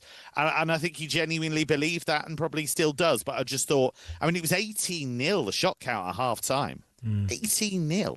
I was just absolutely an extraordinary performance. See, are you going to argue with the European football expert? Someone who knows everything about European football? I'll tell you what I'm going to do. I've got your job title in front of me. I'm just going to scribble out the word expert. Yeah, I think you should. There you go. I think you Just should. says European football, Kevin Atchard. I think it's one of those weird things in the Champions League, actually. We're seeing this more and more that, and we're going to come on to talk about Bodo Glimt, but what you have is you have teams that go beyond what their supposed level is, but the teams that have got great resource, have got great squads, have got, are at a higher level for a reason, occasionally they're going to turn it on and just blow a team like that away. So that can happen. But it was a shock to me, the scale of the win. I thought Newcastle might nick it, but the scale of the win was extraordinary. Kev, Bodo Glimt, you mentioned them there. I mean, what a run they've been on, certainly in the Champions League. And consider, I find it even astonishing, obviously, because I think it's their pre-season, right? Is it like not even the league started yet? And you look at some of the results. I mean, beating Atletico, beating Inter, beating Manchester City. I mean, I'm not going to say the stupid thing like, can they win it? Because I don't think they can. But realistically, how far can a team like Bodo Glimt, who clearly aren't scared of anyone, how far can they go? I think that fearlessness is the key, because you look at the way that they played that game last night against Inter, front foot, wanted possession, wanted to play that combination football that they play. Yes, they give up chances. Yes, they take risks. But I think the danger when you talk about Bodo Glimt is to get caught up with saying, well, they're in the Arctic Circle or on the edge of it and it's feels like -10, the artificial pitch, all that stuff. Yes, okay, it all helps. But when you watch the football they play, they're there on merit. And they went to the Metropolitano and beat Atletico Madrid. Atletico have got one of the best home records in Europe. So to go there and win the game is beyond belief, really. And if I just read you, since 2021, so across the Conference League, Europa League and Champions League, I'm just going to do you a list of the teams they've beaten, right? Roma twice, Celtic twice, Dinamo Zagreb, Red Star Belgrade, Besiktas 3 times, Porto, Braga, Olympiacos, Lazio, Man City, Atletico Madrid, and now Inter. Gee. That is phenomenal. And it's almost telepathy, the way they play. They're so used to the patterns. They're so used to how each other plays that they kind of just go on trust as to where players are going to be. And the speed of combinations is phenomenal. Benty said, I won't ask a stupid question. Can they win it? I'll ask that stupid question. Can they win it? I don't think they can, because I think if they lost a couple of key players, if they lost Kesper, the centre forward, or if they probably lost Patrick Berg or Jens Petter Hauge, they'd be in big trouble. Well, if they don't, if they're all fit. No, I think there are too many really good sides in it. But what I would say is, got to the semi-finals of the Europa League last season. I mean, this is a proper team. This isn't just some kind of plucky, scrappy-do underdogs. They're a proper team. Yeah. Before I let you go, just a quick word. We'll turn our attention to German football. Leaders Bayern Munich will be without their goalkeeper Manuel Neuer for a bit. He's their captain. They've replaced him with someone called Jonas Jorbig. Yeah, I think this is a big issue for them, because Urbich has been seen for a while as this rising star of German goalkeeping. I haven't seen it yet, I have to say. I think it's largely on... Look, he's clearly talented. There's no doubt that he's talented, but he makes mistakes, there's no doubt. And there was a game recently, they played against Augsburg, and he was in goal, and he came for a set piece, and he missed it. Augsburg were able to score, and that was Bayern's first defeat of the Bundesliga season. And because Neuer is 39 and because he is getting towards the end, but we don't know when the end is, he is picking up muscle injuries and he's picking up, problems here and there. And if he's going to be out for some really big games, I think the next few weeks will tell us if Urbich is good enough to be Bayern's goalkeeper, because they've got the Klassiker coming up against Dortmund, and there's only 6 points between them now, and they're going to have, potentially some other big games in the Bundesliga. So I think it's a concern for them going forward. I really do. Kev, always an honour and a pleasure. Thanks so much for coming on our show. Enjoy the European football tonight. I'll speak to you in a bit. Cheers, chaps. There you go. The ledge that is, well, he used to be an expert. He's just Kevin Etchart. No, he's an expert. Carabao. Still to come on Drive, we'll hear about a career change for our very own Alex Crook. I've got the option to apply for a place in the Mr. Universe contest. Very good. We'll also be hearing your voice notes for Benty. What's up, Benty? How you doing, mate? Can't wait for them with good thanks, and we'll ask if this man should be demanding that he's paid the same as Bukayo Saka. What a start for Arsenal! Declan Rice! All that and loads more coming up on Drive on talkSPORT. Me, Andy Goldstein Darren Bent, the best bits of talkSPORT right after this.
Gabriel Jesus got frustrated at the end, pushed the player. Even our coaches, set piece coach, losing it a little bit because we know that right now It's on the line. Yes. And we need, normally I'm Mr. Calm, I'm Mr. Keep it easy, batting here and there, but no, it's time. Well, Mikel now, is this where, before kick-off 5 minutes, he locks the door.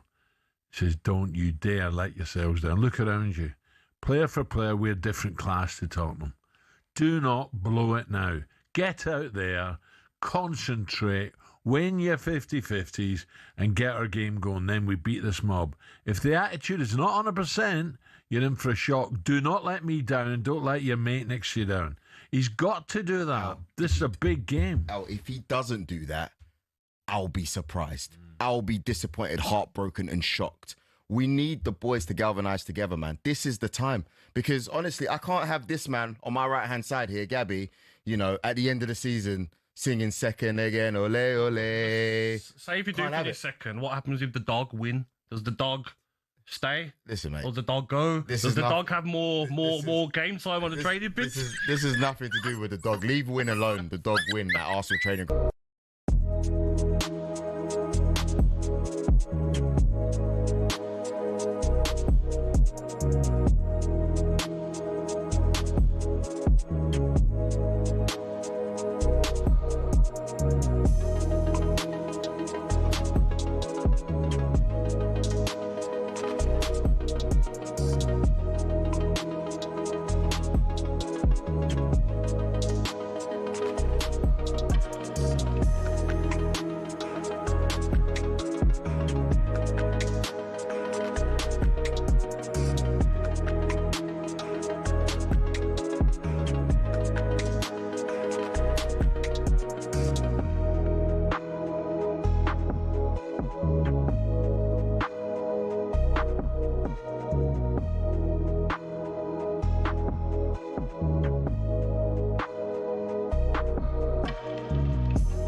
talkSPORT, me, Andy Goldstein, the ledge that is Darren Bent is alongside me. In fact, still to come over here in your questions to Benty and what's happening, Benty. Just quickly, Liam Delap could leave Chelsea this summer. Everton, Newcastle interested.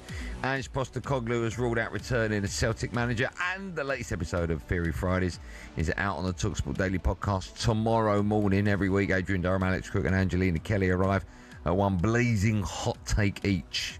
Tomorrow's episode, Adrian had this to say about Bukayo Saka's new deal at Arsenal. Rice gives everything, every game. He's always available. He covers every blade of grass. He never rolls around pretending to be injured. He's the heartbeat of the team. He's more of a captain than Odegaard will ever be. And yet he's just heard that news that Saka's become the highest paid player at the football club. He must be fuming. In one stroke, Declan Rice's commitment and quality has been totally disrespected. So I see giving Saka a fat new contract as an insult to Declan Rice. Making him the highest paid player just absolutely sticks the knife in. And if I was Declan Rice's agent, I'm pinning Arteta up against the wall, asking what's going on. I'm advising him to demand a new improved contract. And if Arsenal can't deliver that, force a move out of the club in the summer and go somewhere that's going to respect Declan Rice's talents. Reminder, the latest episode of Fiery Fridays will be available first thing tomorrow morning on the talkSPORT Daily feed. We'll take calls, actually, on that subject about your views on Declan Rice not necessarily being the highest paid earner at Arsenal. I remember that Roy Keane had it in his contract that he would match the highest paid at Manchester United. I think Dec's probably in about over 200 and something. I think he's respected. 200 and something. Yeah, no, without a doubt. 240 or something. I'm just moving on a slightly different direction because there's no way he's going to walk away from Arsenal if he's not paid the same. No. But is there anything to... You've been in a dressing room with other superstars, right? Anyone's nose ever put out a joint when they know their teammate all of a sudden gets a bump? It almost feels like nowadays it's a little bit more... that you get to see that you hear about the figures more than anything. I felt like when I played, you didn't really know what people were earning. Yeah. So it was a little bit kind of cloak and dagger type stuff. But now it seems like it's kind of out there in terms of and the PSR and stuff like that. So maybe they've got to disclose what players are earning, but that won't put Declan's nose out of joint because he knows straight away if Declan's contract's up in 80, however long it is, he's going to get paid. Trust me, because that's how good he is. But for Saka, listen, we understand why Saka's got to be given that deal. He's a brilliant player, but what he means to Arsenal. Do you know what I mean? Like, kids identify themselves with Saka, not in his performances as well, how good he's been for England, but also as well he's one of their own. So it's a bit like when Man United give Rashford that huge contract. Same type of thing. Okay. We'll take calls on that as well. Arsenal fans, how do you feel about Bukayo Saka being the highest paid player at your club? And do you think other top names should automatically earn the same? You can get your calls in now. We'll take your calls just after 6, 03717 22 344. Right, time now for a bit of fun. Yeah, time for the best bits of talkSPORT. This is where me and Benty talk about some of the recent moments from across talkSPORT. Let's kick things off with this morning's White and Jordan show. Jim and Simon have worked together for a long, long time. Jim suggested they meet up during their time off. What? Be nice to meet up, maybe, for a bit of lunch or a bit of dinner. No thanks. What's the answer? I don't think I added thanks to the end of it. Unbelievable. I think it was a straightforward no. I'd rather not. And he hasn't budged. Honestly, you would think with this working relationship that we have, it might lead to a bit of socialising now and again, but that's where it stopped. What do you think Jim and Simon will get up to on the holidays? What, together? Or individually? It's like, they are like Bert and Ernie, aren't they? Yeah, do you know what? I think they actually have a good time, but, I mean, they're so different. So different. Where should you and I hang out? Next outside of work? Yeah. Hey, Crep City. Oh, yeah, we're going to that. Yeah. It's in March, right? Yeah, I'm not sure it's still going. I need to It's check. in March. There's one happening in March. The next trainer get-together, that's where we're going to be at. All right. If anyone listening at Crep City wants me and Benny to come along, let us know. Other than us, which presenters at talkSPORT are the closest? O'Hara and Condy seem quite close. Yeah. I don't think Paul and Andy have ever hung out together. Have you not? I don't know how you worked. Oh, wow. I don't see how you worked together for such a long time. I don't. Yeah. Reminder for all the best bits of the show, make sure you check out Outspoken wherever you get your podcast from. Same place you probably get. Over to Last Night Sports Bar. Andy and Jamie O'Hara had been beefing all week. Here's how O'Hara responded when he was asked to say something nice about Andy. Sporting attributes, no. His technical ability when it comes to anything he does, So no. you're putting golf and paddle in there, right? Golf, paddle, snooker, darts. Snooker, mate. Snooker. No, come on. His hair, no. No. You know, Beard? Beard, no. I mean, like, his body, no. He looks like a bit like a rake. I tell you, where's this beef started, by the way? Like a rake? Yeah. Is that what he said? Yeah. Rather that than a whole garden shed. What are your thoughts on the new season of Love Undercover? Do you know what's interesting? I watched the last episode of Love Under. I couldn't watch the whole series because it's rubbish. But I watched the last episode, and there's a guy that was like an international player. I can't remember the country he played for. Babel? What? Ryan Babel? No, it wasn't him, but he played like 50 times for his country, right? And he took his girlfriend to a stadium, there's like 60,000 there. And she was like, oh my God, she's unbelievable. Looking around, look beautiful. And it cut to, I'm not mucking about, it cut to O'Hara. He's in the Den, Millwall Stadium. What's he doing there? Well, he was there on loan, apparently. I don't know how many games he played, but that's where he is. So it cuts to this unbelievable foreign stadium. Oh, it's like Wembley, wherever it was, right? And then it cuts to O'Hara showing his girl about the Den, Millwall. He compared you to a rake. You really said that. No, go and ask me again. Have you got a response? Yeah, that's a compliment. I appreciate that. Rather look like that than Say so. a lawnmower. Look like a sit-on, ride-on, massive lawnmower that is basically knackered. we get it. And needs to be taken to the scrap heap. Hey, say something nice about O'Hara. What time are we up here? 7. A reminder the boys return at 10 p.m. tonight after big night of European action. I'll come back. Before we come off air, let's finish with our chief football correspondent, Alex Cook. Now, here he is with an interesting analogy when commentating on the future Nicholas Jackson at Bayern Munich. And it was always going to be difficult for him to go to a club like Bayern and force his way past one Harry Kane. So these loan deals with options, some of them are not really worth the paper they're written on. I've got the option to apply for a place in the Mr. Universe contest. I'm not going to do that either.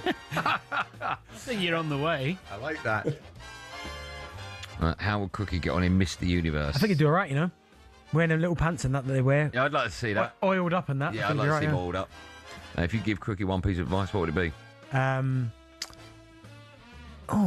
It's a good one. But Crookie a bit.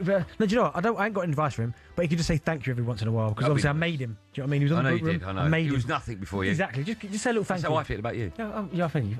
Yeah, that's an insult. I know Make it's sure an you insult, check out but, 21 Minutes I'll to get you Go. back. Me and Jason Cundy, wherever you get your podcast from. I've got something nice to say about O'Hara. Go on. Right? If Arsenal shouldn't have let him go, they should have held on to him. What? I don't know, maybe like he could have run the tuck shop or something. More from me and Benny right after this. Last hour drive coming up in seconds. So we are. So, first official Darren Bent boot room. I want to welcome the co-host, Darren Ambrose there.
Welcome to the Sports Bar on talkSPORT with Jamie O'Hara. Him over there, Jason Cundy.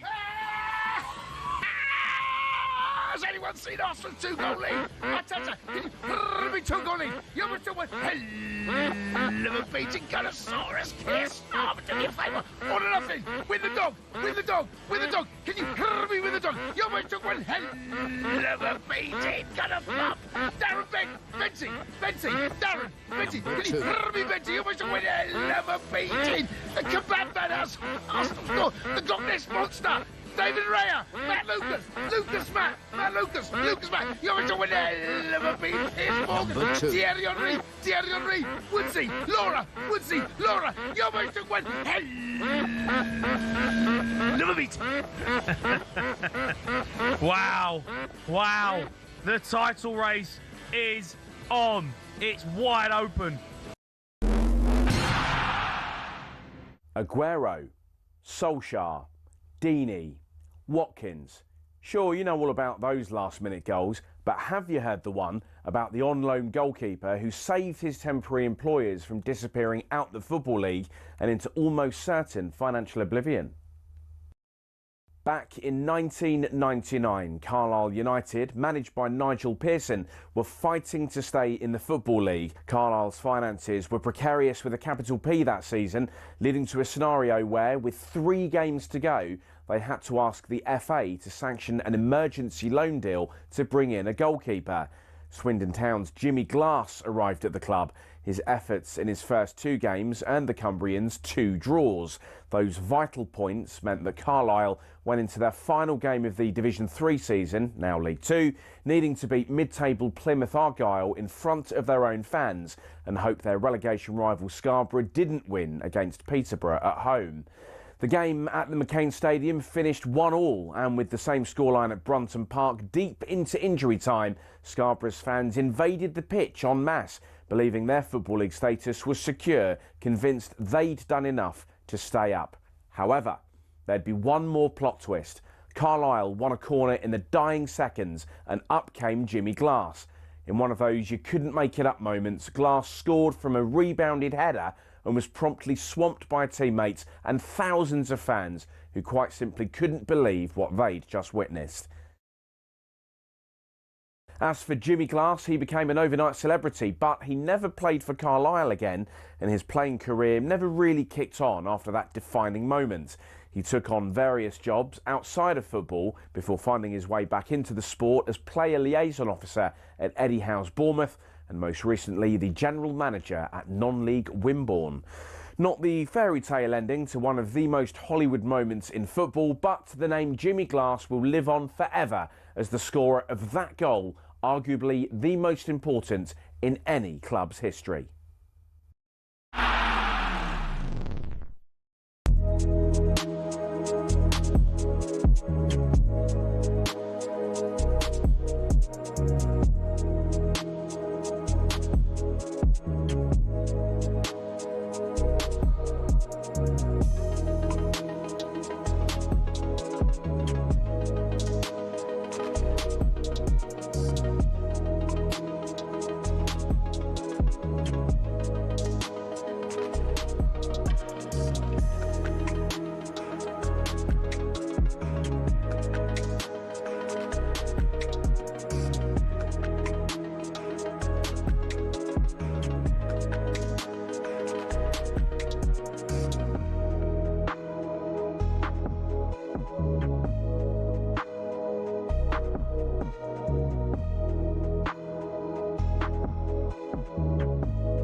Well, Matt, to last hour drive, talkSPORT, me, Andy Goldstein. Darren Bent is here. I don't want to be responsible for someone losing a leg. No, you never do, to be fair. Still to come and ask Benny if he would ever give up a penalty. I'm looking forward to that chat. Right, there's plenty of action tonight, including Crystal Palace. They're in action right now. Ian Abrams is watching that one for talkSPORT. Moose, good evening to you. Where are we at with that game with 16 minutes on the clock? Good evening. 16 gone. Still Zrinski 0. Crystal Palace. Palace thought they'd scored a couple of minutes ago. Ball played in, was headed away. Foul given on the edge of the penalty area. It was touch and go, but in the end it was VAR that upheld that before Ismaila Sarr stuck the ball in the back of the net. He's also had a shot saved, and Adam Walton's fired over. Palace have been on top here, but 16, nearly 17 minutes gone. Zrinski 0, Crystal Palace 0. Thanks, Moose. Forest there in Europa League playoff action away to Fenerbahce right now. That one's on talkSPORT 2. The score is currently 0-0. In fact, we could have a little listen in, your commentators. Former Forest defender Luke Chambers alongside our very own Alex Crook. Inside that penalty area by Milenkovic, and he gets it clear as we welcome listeners from talkSPORT. 18 minutes gone here. Fenerbahce 0, Nottingham Forest 0. Forest have been the dominant force without really troubling Ederson, the former Manchester City goalkeeper, between the posts of Fenerbahce, and it's the home side coming forward with another ex-Premier League star. Nelson Semedo down the right wins a throw-in after Nico Williams came sliding in to make the tackle. Yeah, and I think that's the first time Fenerbahce have entered Forest defensive third. Real good covering from Nico Williams just outside the 18-yard marks, down the edge of it, and Semedo trying to get that cross in, but he has to concede a corner, and first chance for Forest to really have to defend inside the first 18 minutes. Yeah, the corner will be taken by Marco Asensio from this near side, the right. A lot of jostling going on inside that penalty area, and it's headed over the top of the crossbar. It was an opportunity there for Mulder, up from the back, 6 yards out, couldn't keep it down, and it remains Fenerbahce 0, Nottingham Forest 0. That's Crookie. Reminder, you can hear big tasty. I know you do. You can hear that game right now over on talkSPORT 2. Easiest way to listen is simply by downloading the free to download talkSPORT app. Just quickly before we move on, I've never asked you this before. Right, you and I have been working, what, 3 or 4 years together, something like that. I honestly have no idea. Okay, we watch a lot of football together. Yeah. Do you miss it? Playing? Yeah. No. You don't at all? No. That's very bizarre. There's only one aspect of playing I miss. One, that's it. Well, what's that? Scoring goals. That feeling of initially scoring a goal can't be beaten by anything. In everything I've done in my life since then. Listen, I'm proud to be a dad, my husband, all these different things. But that feeling of scoring a goal, you cannot replicate that at all. Does it, when you stop playing professional football, does that feeling go? I.e., you've played football since you've retired and scored goals since you retired. It's still the same. So when I used to play with the boys, 5-a-side and stuff, I'd still want to score. Like, obviously, the feeling, there are feelings that are similar, that are the same because the ball goes in the net.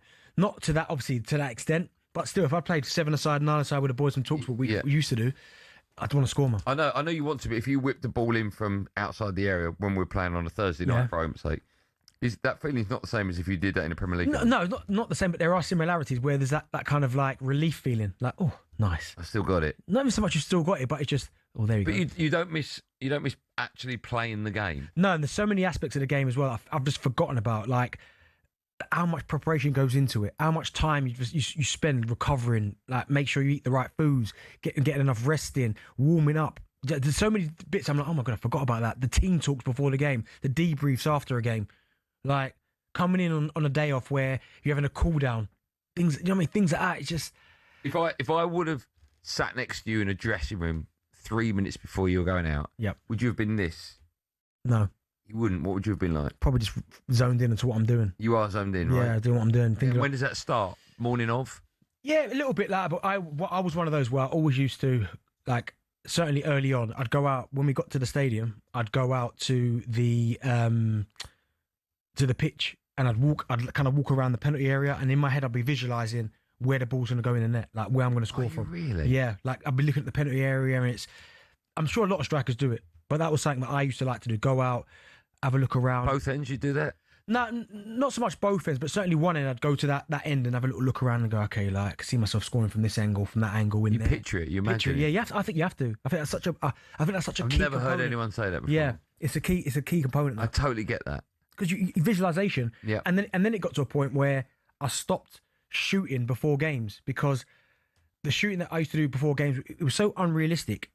A, there was that, and then B, also as well, I thought, well, you know what? I've had so many times where I've had games where in the warm up I can't miss, like I can't miss. Okay, and then of course, and then game starts, can't hit the target. But then on the flip side, I've had warm ups where I promise you I've hit everything but the goal. Yeah, and I've gone in and I've said to myself, oh my goodness, I can't score. The first chance that comes in the game, bang, goal, and you're like, oh.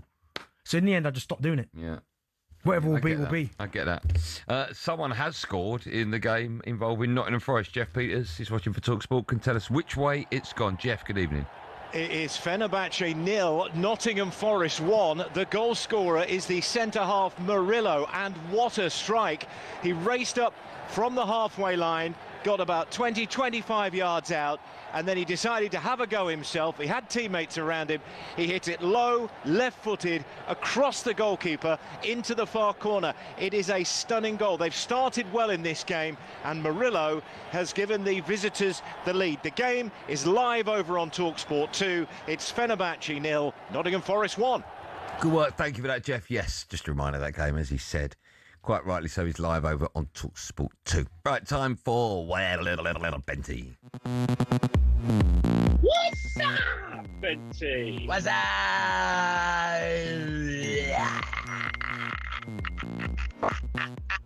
Happening, Benty?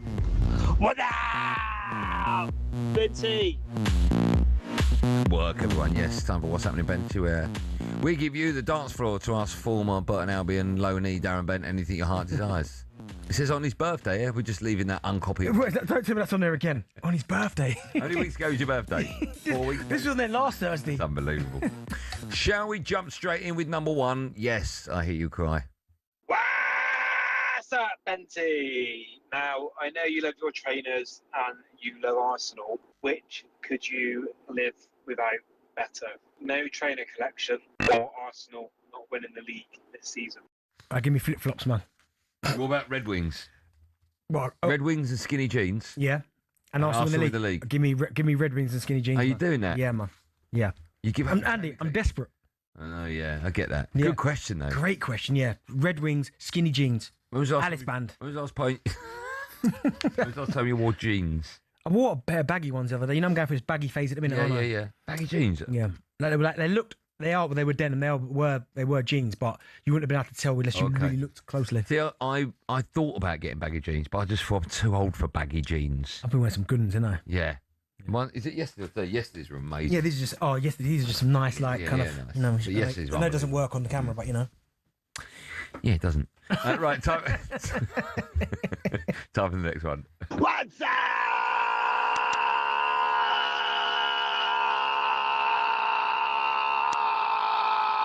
Benty! I like to get, ideally, a 10p mix. And in my 10p mix, I like to get cola bottles, non-cola bottles, and sometimes milk bottles. Benty, what would you put in your favourite 10p mix? Loving the show, boys. Shaggy in Warrington. Just love it. Strong northern accent. I like that. I don't think you understood that, did you? Yeah. What? Okay, what's the joke? The bottles. I get it. Yeah, all bottles. You enjoyed it, did you? Yeah. We've got to pick a mix on... Down, boy. We've got to pick a mix on floor 14. Yeah. Well, it used to be every Friday to stick them out, and I go, yeah, okay, it's every day now. It's killing us. No, do you know what? I've perfect pick and mixes are, but I like jelly sweets. I'm not so much keen on the hard ones. What do you mean jelly sweets? So like... What, like wine gums? Yeah, a little bit that type. Like I prefer them over like a... I don't know. What's the thing that people like hard ball? What's that called? Hard ball? Gobstopper. That thing's like bonbon or gobstopper. Yeah. Them bonbon. Do you remember cola cubes? No. You remember cola cubes? I hate... Is it licorice? Yeah. Yuck. I like licorice. Or the blackjack sweets. Disgusting. Yeah, the fruit salad ones I don't like either. I don't mind them. I'm worried they're going to just pull my teeth out. My favourite pack of sweets would be probably Tang Fastics Haribo. Okay. They're my favourite. Do you remember when you were a kid, I don't know if it was a thing, you used to have cigarettes that were candy? Yeah, of course I and do. It was in a cigarette packet, and as a kid you go... It weren't a cigarette packet. It was in like a... It looked like a cigarette Like Lucky Strike, it looked like the American one. Yeah, I mean, I think about tasting them now. They taste like chalk. Yes, exactly right. But yeah, you remember them? Yeah, I do remember them, yeah. They're not young. Good days. Good. What great marketing idea. Cigarettes, by the way, horrific kid. But let's make cigarettes out of I could go to the shop with 20p and buy half the shop. Yeah, I know. Now, I can't. They won't let me in. No, how much you got, mate? 20p can't get in, mate. Got no chance. No. Minimum of a tenner. What would you say number one when you pick a mixes? Number one. First pick, you go down there. Now, floor 14. The jelly snakes. Oh, you like them? Okay. Yeah. You know what mine is, isn't you? Mine's the most popular one. What, go on? The egg. Yeah, egg, yeah. Middle of the road, like it. Yeah. Okay. Good questions. On to the next one, please. What's happening, Botley Benty? Win, calm down. You've got one simple choice. There is a talkSPORT Celebrity Traitors. Which three members from talkSPORT would be the best at actually being the traitors? So now, Ali's one because he's Who? Ali McCoy. He's like silent assassin him. Like you think, oh my God, nicest man in the world. You trust Ali every day. He's one. Yeah, I agree with that. I'd say another one would be Andy Jacobs would be a good one because people would expect him because he's quite angry. You will say, yeah, quite angry Jacobs. But then people would go, "Nah, that's too obvious." But he really is one. These are good answers. And the last one would probably be, Jim, fantastic man, everything's fantastic. Jim. So people would go, murdered. Yeah, fantastic. Yeah, they would go, he's definitely him, Jim. Yeah, good answers, Steve. Yeah, great question, great answer. On to the next one, please. Where's that? Hey up, Benty. It's Matt from Winsford in Cheshire, and my question for you is, what's your go-to meal deal? So that's sandwich, snack, and a drink. Nice one. Take care. So my meal deal would be, my crisps would be a disco salt and vinegar. Unbelievable. I'm surprised you answered that. Unbelievable crisp. Yeah. Yeah. My sandwich would be... By the way, you can make your sandwich. Cheese and pickle. Okay. And then the drink would be... What about the one you tried me to taste? Tried me to KA. Good English. The KA. Yeah. Yeah, they're nice. But no, I would probably go for something like a Fanta Twist. Why is it? What's the twist mean? Because that's the fruity one. It's like more orange. Lovely, that. Okay. Mm. Good answer. Thank you. If you had to put chocolate in there, what would it be? Snickers. The old size one, not the fun size that we get nowadays. That is meant to be the normal size. Yeah. Have we got time for one more, producer Joe? He went, yeah, of course. We've got one more, Jack. What's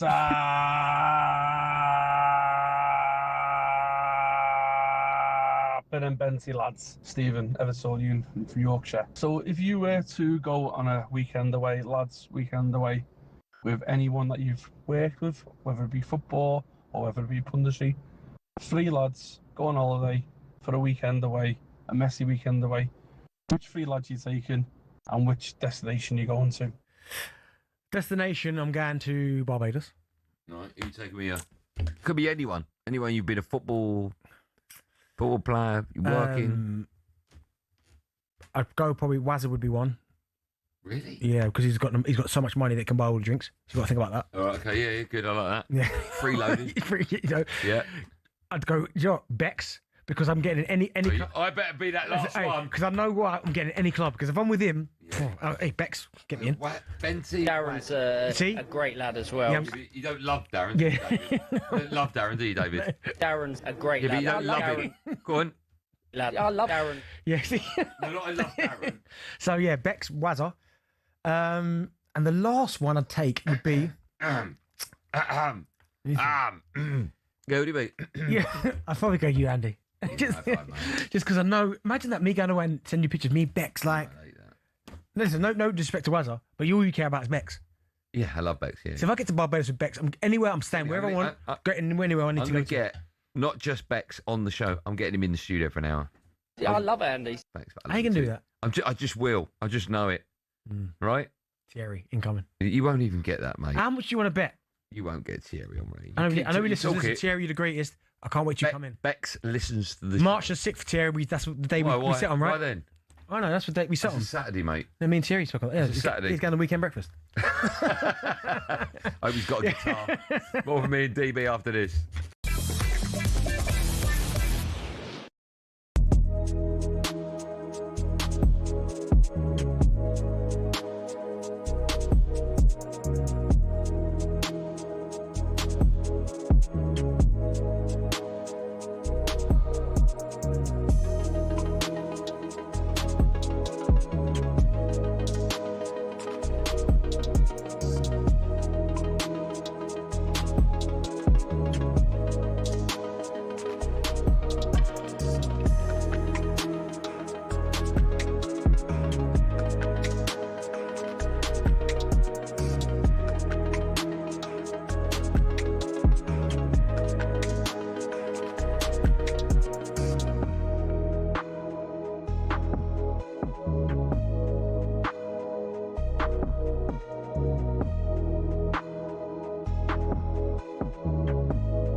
Right, Benfica midfielder Gianluca.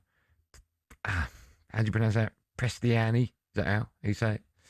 Has denied racially abusing Real Madrid winger Vinícius Jr. in the Champions League tie last night. The UEFA have announced that an official investigation has been launched after he covered his mouth with his shirt before saying something to Vinícius, which led the Brazilian reporting alleged racist abuse to the referee. The game was halted for 10 minutes before Madrid went on to win the game, thanks to an amazing Vinícius goal. The winger then wrote on Instagram, "Racists are above all cowards. They need to put their shirts in their mouths to show how weak they are. I received a yellow card for celebrating a goal. I still don't understand why. On the other hand, it was just a poorly executed protocol that served no purpose." Now, on the back of that, this is what I find absolutely stunning. Jose Mourinho has come out and said, when you score a goal like that, you celebrate in a respectful way. I told Vinícius, when you score a goal like that, you just celebrate and walk back. When he was arguing about racism.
You listen to The Drive on talkSPORT. Myself, Darren Bent, and Andy Goldstein, who just fixing his headphones that fell off somehow. I don't know what's happening. Keep talking, Dave. Yeah, so following on from 7, I haven't got that part in front of my screen. Where shall I begin? Hold on. Let me. Natalie Sawyer. Sorry, everyone. My headphones are broken. Yes. Still to come on Ask Bentley if he'd ever give up a penalty. That's interesting after the nonsense we saw last night. Just quickly, there's plenty of across the European competitions, whatever. I mean, action there should be. Right, now over on talkSPORT 2, you can hear Forest there in action. They're playing Fenerbahce. Jeff Peters is watching that one for talkSPORT. Hello, Jeff, where are we at? We are 10 minutes away from half-time. It's Fenerbahce 0, Nottingham Forest 1. That goal from Murillo separating the sides. What a strike from 25 yards into the far corner after a terrific run forward. Morgan Gibbs-White with an effort that could easily have given them a second goal. It was a free header, but it was straight at Ederson. To make things more difficult for the home side, Skriniar, the captain, has gone off injured. He's been replaced by Çağlar Soyuncu, one of a number of players in the home side's squad that have got Premier League experience, the likes of Ederson in goal and N'Golo Conte, etc., etc. But Forest look really comfortable in this game. They've just got the one goal as it stands. Commentary over on talkSPORT 2. It's Fenerbahce 0, Nottingham Forest 1. Love that. Good work. Thank you for that, Jeff. Sorry about that, everyone. My headphones broke. Go on, what are you going to say, Dave? No, so I got a message. Shout out Ron. He said, next Crep City, 28th of June. He said, he asked, am I bringing you? I said, yeah. Oh, that'd be nice. Yeah. We do that. I don't even know what Crep City is. Is it just where all trainer people We are? go warehouse full of trainers. You go in there, buy trainers, trade trainers. I'd love to do. Are we getting early or have we got a bit? Yeah, shout out Ron. He'll get us in early. I can't, I'm not sure to be with the public. Do you know what? I might get in early and make you queue. You'd never make me queue, mate. Because everyone, you'll be driven mad with people going, where's Goldstein? Don't matter, man, the people. There we go. Palace, they're currently in Conference League action in Bosnia. Ian Abrahams is watching for talkSPORT. Moose. I thought Crep City was a Waffle House, but there we go. Zrinski 0, Palace 0. We're just under 10 minutes from half-time, and to be honest, Palace are getting bogged down in a midfield scrap in this game. They opened up really well in the opening 15 minutes, and they had a goal disallowed for Ismail Assar. They could do with scoring, Palace, just to get on top in terms of the tie, but they are the better side. But as I say, just getting bogged down a bit in the middle of the park with their Bosnian hosts. 10 to the break. Zrinski 0, Palace 0. Thanks, Moose. No worries. Very good. Always food with Moose, isn't it?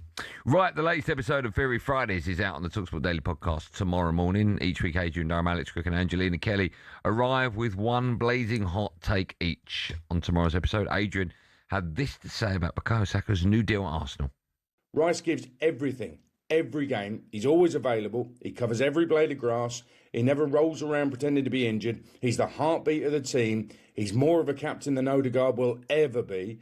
And yet he's just heard that news that Saka's become the highest paid player at the football club. He must be fuming. In one stroke, Declan Rice's commitment and quality has been totally disrespected. So I see giving Saka a fat new contract as an insult to Declan Rice. Making him the highest paid player just absolutely sticks the knife in. And if I was Declan Rice's agent, I'm pinning Arteta up against the wall, asking what's going on. I'm advising him to demand a new improved contract. And if Arsenal can't deliver that, force a move out of the club in the summer and go somewhere that's going to respect Declan Rice's talents. I mean, Arsenal are showing him respect. I mean, as I said, it's not disrespecting him by giving another player another contract. No, I agree with that. Raj is an Arsenal fan. He wants his son. Hello, by the way, you two as well can. 03717 223344. Hello, Raj. Hi there. How are you, man? You okay? I'm good. How are you? I'm good. Have we spoken to you before? No, it's my first time on. Great show. Thanks. Great radio station. Love talkSPORT. I'm on the road every day, so I hear all your shows all day. Thanks, and man. Yeah, really good. When you say you're on the road, you sound very young. No, I wish. I'm not very young. How old are you? How old are you? I'm 41. Wow, you literally sound like 18, which is a good thing, right? Yeah. I wish I looked like that, but we all do, sadly. Father time catches up with all of us. What do you want to say? Yeah, first big shout out to Darren. My favourite show because of Darren. Appreciate that, right? Hold on. But yeah, hold on. Whoa. No, don't worry about you. It's not about you. What about the pilot? You can't insult the pilot when you go on a plane. No, he didn't insult you. Do you know what? I love the banter with you two, so like, you know, it flows nicely. But Darren's got to be my favourite. That's my saying. See, he played for Spurs, though. Honestly, what you know what they are? People call you a hater. That's what I call you. I'm not a hater. I'm a lover, not a hater. Go on, Roger. What do you want to say? Yeah. So in terms of Saka, I don't know if you saw this a few years ago, but when we were competing for the league. We were asked as fans a question outside the stadium. I forgot who it was by, but the video went out and we were asked that, would we be happy to win the Premier League and sell Saka, or not win the Premier League and keep Saka? And Great question. every single Arsenal fan said we will keep Saka. That's how much we love the guy. Forget the winning the Premier League. That point there was 3 years ago, and every Arsenal fan said we'll keep him. He is loved so much. I remember yesterday as well, you were talking about the value of defenders and giving them attributes. He's our star boy. Like, he's from our academy. He is just like, it's not just about the player. Big shout out to Rice, great player, but like Saka's just it's a different ball game. Raj, I had this conversation with Bentley in our meeting earlier on. I said he's because I was surprised Arteta was playing him out of position. I thought that was a mistake. And I said, because he's your most important player. And Bentley went, well, I don't think he's our most important now. Do you, Bentley, who are your top three? Would be Rice, Gabriel, and Saka. So in that order? I'd say this season, yeah. Okay. Would you agree with that, Raj? I'd have Saliba, Saka, in no order. Right? I love Saka. Put them in order for me. Okay, so I'd go Saliba, Rice, Saka. Saka number one, because like I say, I've met Saka as well. I actually live near the stadium, and he's such a nice, humble guy. Like, he said hello to my kids and my wife. And just like I say, it's like yesterday when you were talking about the attributes of a defender, you're putting all these different points across. So you even mentioned good looking, so like commercial value. He's an Arsenal boy, like from young. You know, he's more important than any other player in terms of like. But you just put him third. And he's local. No, I put him first. I put Saliba third, Rice second, Saka first. Yeah, he's the most important player. Yeah, in terms not just as a player. Let me ask you this. Would you sell him? And for the next 10 years, you win the Prem, or keep him, and the next 10 you don't? Oh, man. Mate, I'm telling you now, Raj, you're driving him there yourself, wherever he's going. What would you do? Oh, no, that's not a fair question. Like, that season is a one-off. They asked us. I'm asking the question now. Keep him, don't win the Prem, or sell him and sell win. Him straight away. Oh, man, you're killing me. Darren, answer that. No, I'm selling. I'll also win the Prem Hold on, 10 years. Hold on, Raj. I'm going to ask you a question. You have to answer it, all right? Okay. You have to answer it. Yeah, no, I'm telling you. In that case... No, hold on. Let me ask the question. Let me ask the question. Yeah. Keep him, you don't win the Premier League this season, or sell him to Spurs and you do? Oh, no. We'll win the Premier League next season. No. What are you doing? Are you selling him to Spurs? No, I'm not selling him for that. No way. Good question, though. What a good caller you are. Down, boy. By the way, do you want a dog? I've got Win the dog here. Do you want him? Leave that dog alone. Leave that dog alone. Right, thanks for your kind words about our show, my friend. Make sure you call back. Will do. Thank you, man. Thanks, man. What would you do? Sell him to Spurs, win the league, or not? I need to win the league, Andy. So you'd sell him to Spurs? Yeah, I'm selling everyone. Sorry. Listen, I love everyone on the players. Everyone. But listen, the bigger picture is Arsenal need to win. Yeah, I get that. So the come and ask Ben if he'd ever give up a penalty. Time for a bit of no Googling. Last one of the day. Eddie Howe is now one of 3 English managers to win 5 games in a single Champions League campaign. Can you name the other 2? Eddie Howe is one of 3 English managers to win 5 games in a single Champions League campaign. Who are the others? I think I know a couple of them, you know. I don't think you do, mate. Great answers. Great question as well. The answer to that and more coming up. Hold on, Benny's writing it down. Yes, he's one. But there's no way you'll get the other one. No, you won't get the other one. Who's FL? Lampard. No. You won't get the other one. That was a great one, that one. Yeah, the other one, legend. The answers to that and more coming up after this.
Gabby in particular was, quote, desperate to talk to me.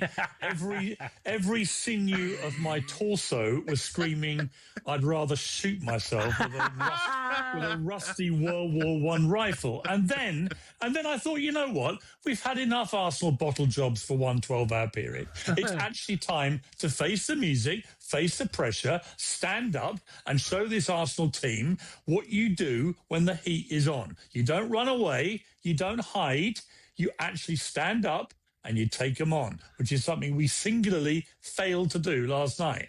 What's this going to tell us about Mikel this weekend coming up? Here's Arsenal strong favourites to beat Tottenham. Well, I couldn't think of a better place to go, frankly, than Tottenham on Sunday. And I'm presuming that between now and then, Mikel Arteta, who I've become a massive fan of, I think he's going to read them the riot act quite rightly. And I think he's going to ask them, all of them individually, well, how much do you want this?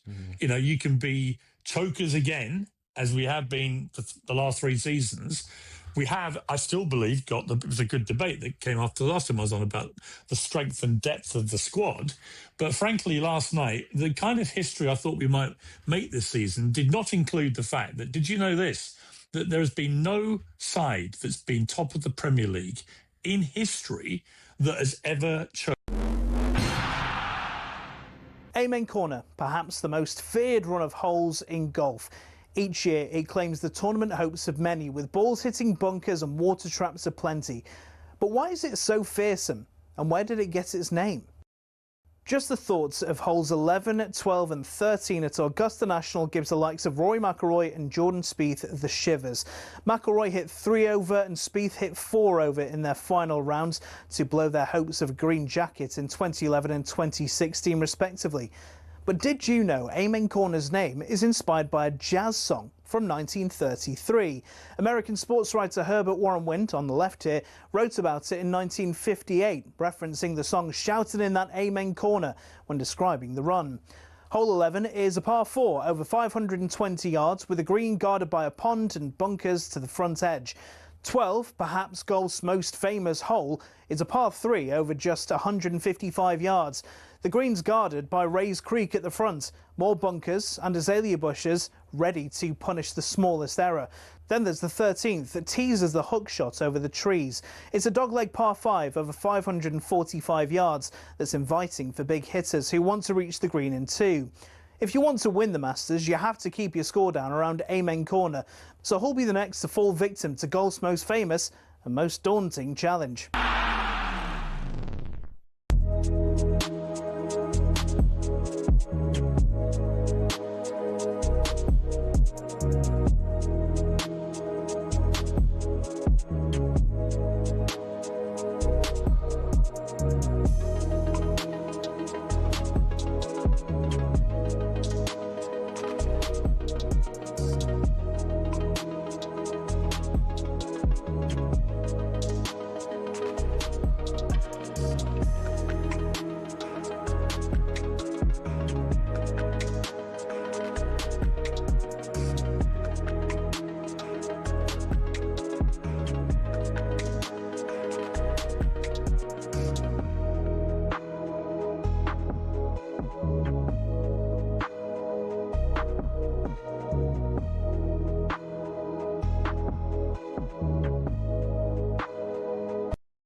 A couple of people messaging saying you are a man of the people. So next time they see you on your local high road, I'm not going to say obviously on. Yeah. They're going to stop and have a conversation with you. Yeah, I've said that more than happy. Oh, that's fine. Listen, as long as I don't have my kids with me. No, they've said they've often seen you up and down. They're going to come and say hello, man. They're going to stop and say hello. Come say, as long as I don't have my and kids. shake hands. Yeah, but. Thought about ask a question. Who are the other 2 English managers to win 5 games in a single Champions League campaign? You got 1. Grandpa. Yeah, who's the other one? Oh, you said legend, right? Oh no, it's not him. Go on. English. Yeah. It's not Lampard. No disrespect, but I'm saying managerial. Management legend, okay. Yeah. English. I'll give you a clue. Newcastle. Bobby. Sir Bobby Robson. Yeah, nice. Just quickly before we move on, I've got a little question for you, a little dilemma, right? Mm-hmm. As an Arsenal fan, would you give Spurs Declan Rice, Bukayo Saka, both your centre halves, and next season your manager for the whole season is Big Ange if you win the Prem this season. To win the Prem. And what happens at the end of the season when we've won it? Do we get better players in, or what happens? Don't know. I'm not giving up all that. No. Okay, all right. Crystal Palace, they're currently in Conference League action. Ian Abrahams is watching that one for talkSPORT. There's been a goal as well. It's half-time. Everything's happening. Moose, keep us up to date. Half-time, Zinski 0. Palace won the goal right on the cusp of half-time, scored by Ismaila Sarr, who'd earlier had a goal disallowed. This one, nothing wrong with it. Ball played back to him on the edge of the box. Right-footed, curled it low into the far corner of that. This after Ivanic had a shot from 7 yards for the home team, which went over the top of the crossbar. He really should have scored. Ismaila Sarr did. So joy at the Palace at half-time. Zrinski 0, Crystal Palace 1. Thanks, Moose. A reminder over on talkSPORT 2, you can hear Nottingham Forest, their trip to Fenerbahce. Jeff Peters is watching that one for talkSPORT. It's half-time there as well. Jeff, keep us up to date. It is, and Forest are leading now by 2-0. So far, so very good in Istanbul for the new Forest boss, Vitor Pereira. They have been excellent. They have been dominant in this first leg. A stunning goal from Murillo put them ahead. The defender picked up the ball around the halfway line, went on a mazy slalom run, and then pulled the trigger from 25 yards. A powerful, low left-footed effort which arrowed beyond Ederson into the far corner. They got a second just before the break. Anderson's corner flicked on at the near post by Gibbs-White, and Igor Jesus, unmarked, nodded in from about a yard at the far post. Forest in this first half have had 15 shots. Fenerbahce have had just 2, and they've lost their captain, Skriniar, to injury. You can hear the game in full on talkSPORT 2, and at half-time, it's Fenerbahce 0, Nottingham Forest 2. Perfection as always. Thank you for that, Jeff Peters. Right, we can look ahead to the rest of tonight's European action with our friends at Enterprise Rent-A-Car. European football preview on talkSPORT with Enterprise Rent-A-Car. Whatever it is, we're here for it. Right, Celtic, they host Stuttgart in their Europa League playoff first leg. It's live over on talkSPORT 2 from 8. It'll be Martin O'Neill's 1,000th game as manager.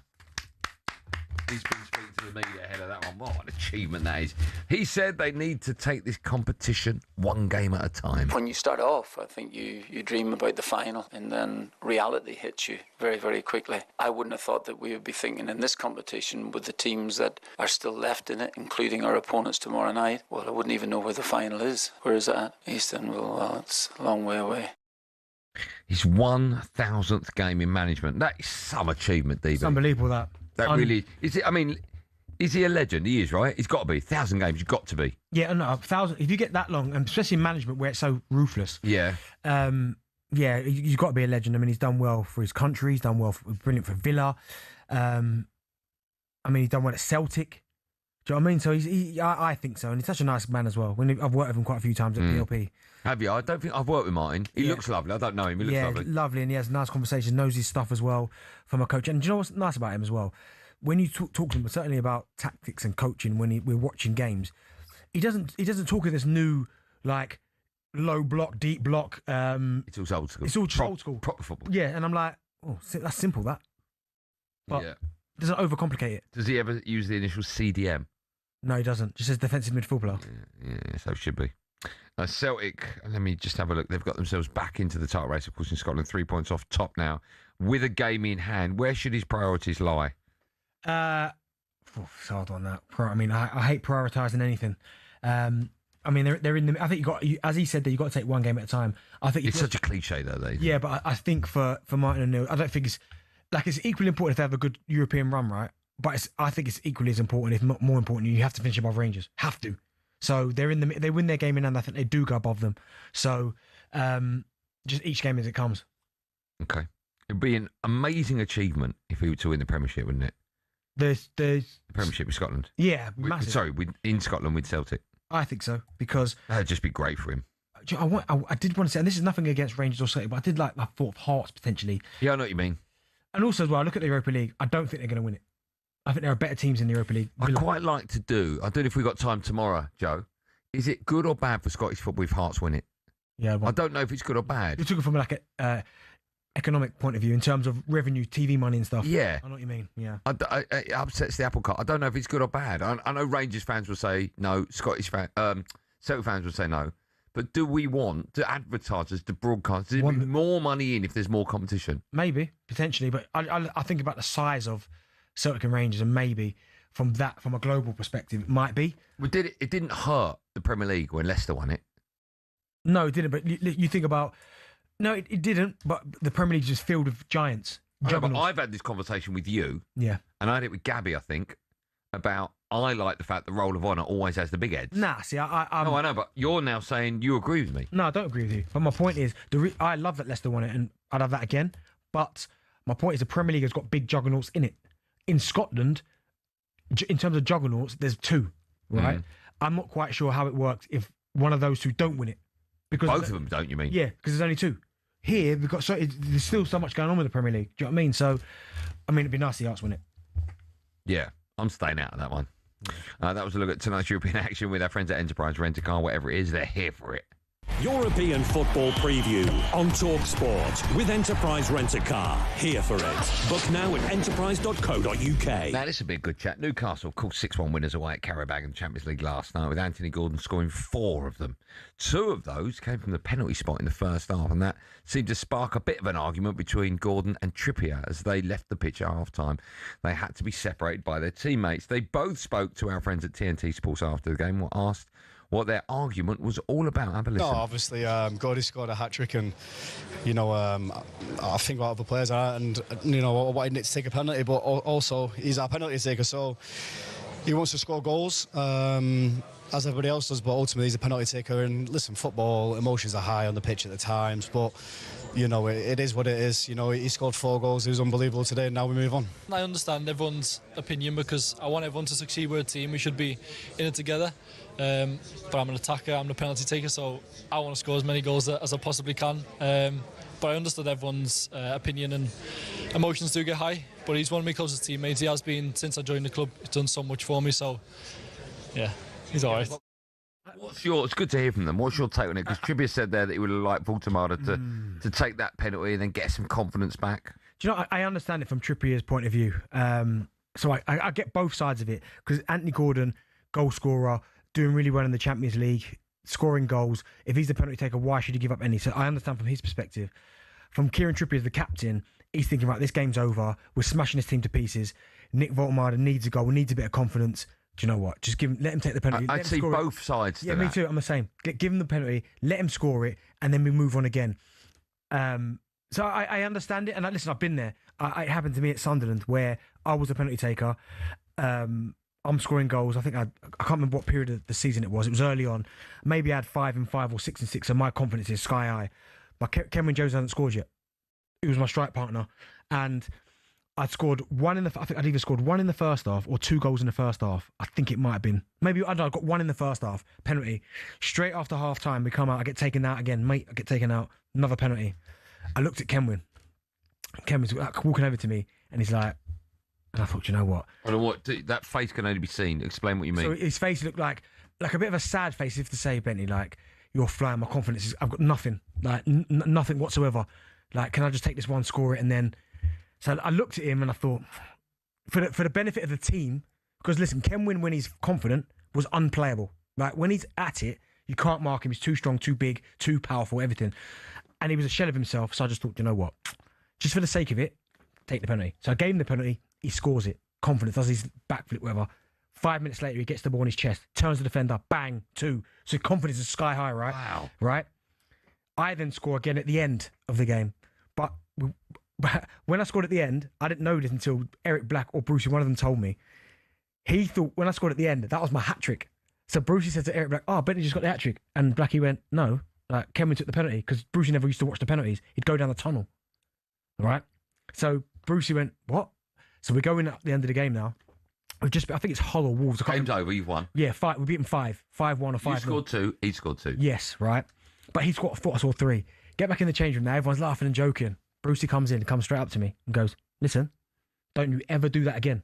He goes, you're the penalty taker. You take the penalties. And that was it, man. So from that, I couldn't do it again. But so I tried to... But his other striker that wasn't scoring has just scored an absolute worldie because of you. Yeah, but he didn't care. Brucey went, no, you're the penalty taker. You take the penalty.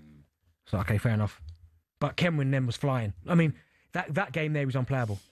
Okay, you make some great points. What I'll say, I mean, Gordon had already scored a hat-trick when Newcastle were given the second penalty. Mm-hmm. If you've got a player in your team that is a bit low on confidence and you've already scored 3, give the ball up, man. You say that, but no, like, honestly, in that moment there... You've scored a hat-trick. 4 don't mean anything. It does. I just think your teammate, if he's a teammate and you love him, and he's a teammate and he's struggling, you got your hat trick. Yeah, but you've also, 3 and 4 don't mean anything. You've also got your 4 does mean something in Champions League. Come on, in first. Okay, you know you're right. It does mean something. It does. I see both sides. I'm giving you the ball on 3. I've done that. You give me the ball on 3. What if I've got a hat trick? Yeah. See, I've done it, but now probably not. I've done it before and I've got. There you go, everyone. That's the real Darren Bent. I got ridiculed for it. We won 5, and I still got hammered for it. I'm giving you the ball. Oh, yeah. Give me. I've just got that trick. You got a goal bonus. Don't matter. You're a liar. It's not all about money. You're in the Champions League Golden Boot race. You're my friend. Nah, no way. How much is goal bonus? 5. Yeah, you can stick that penalty. When we come back, one more Billy's in the studio for the end of show quiz.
But the question from me to you, Simon, is how much can your image be diminished in 8 months?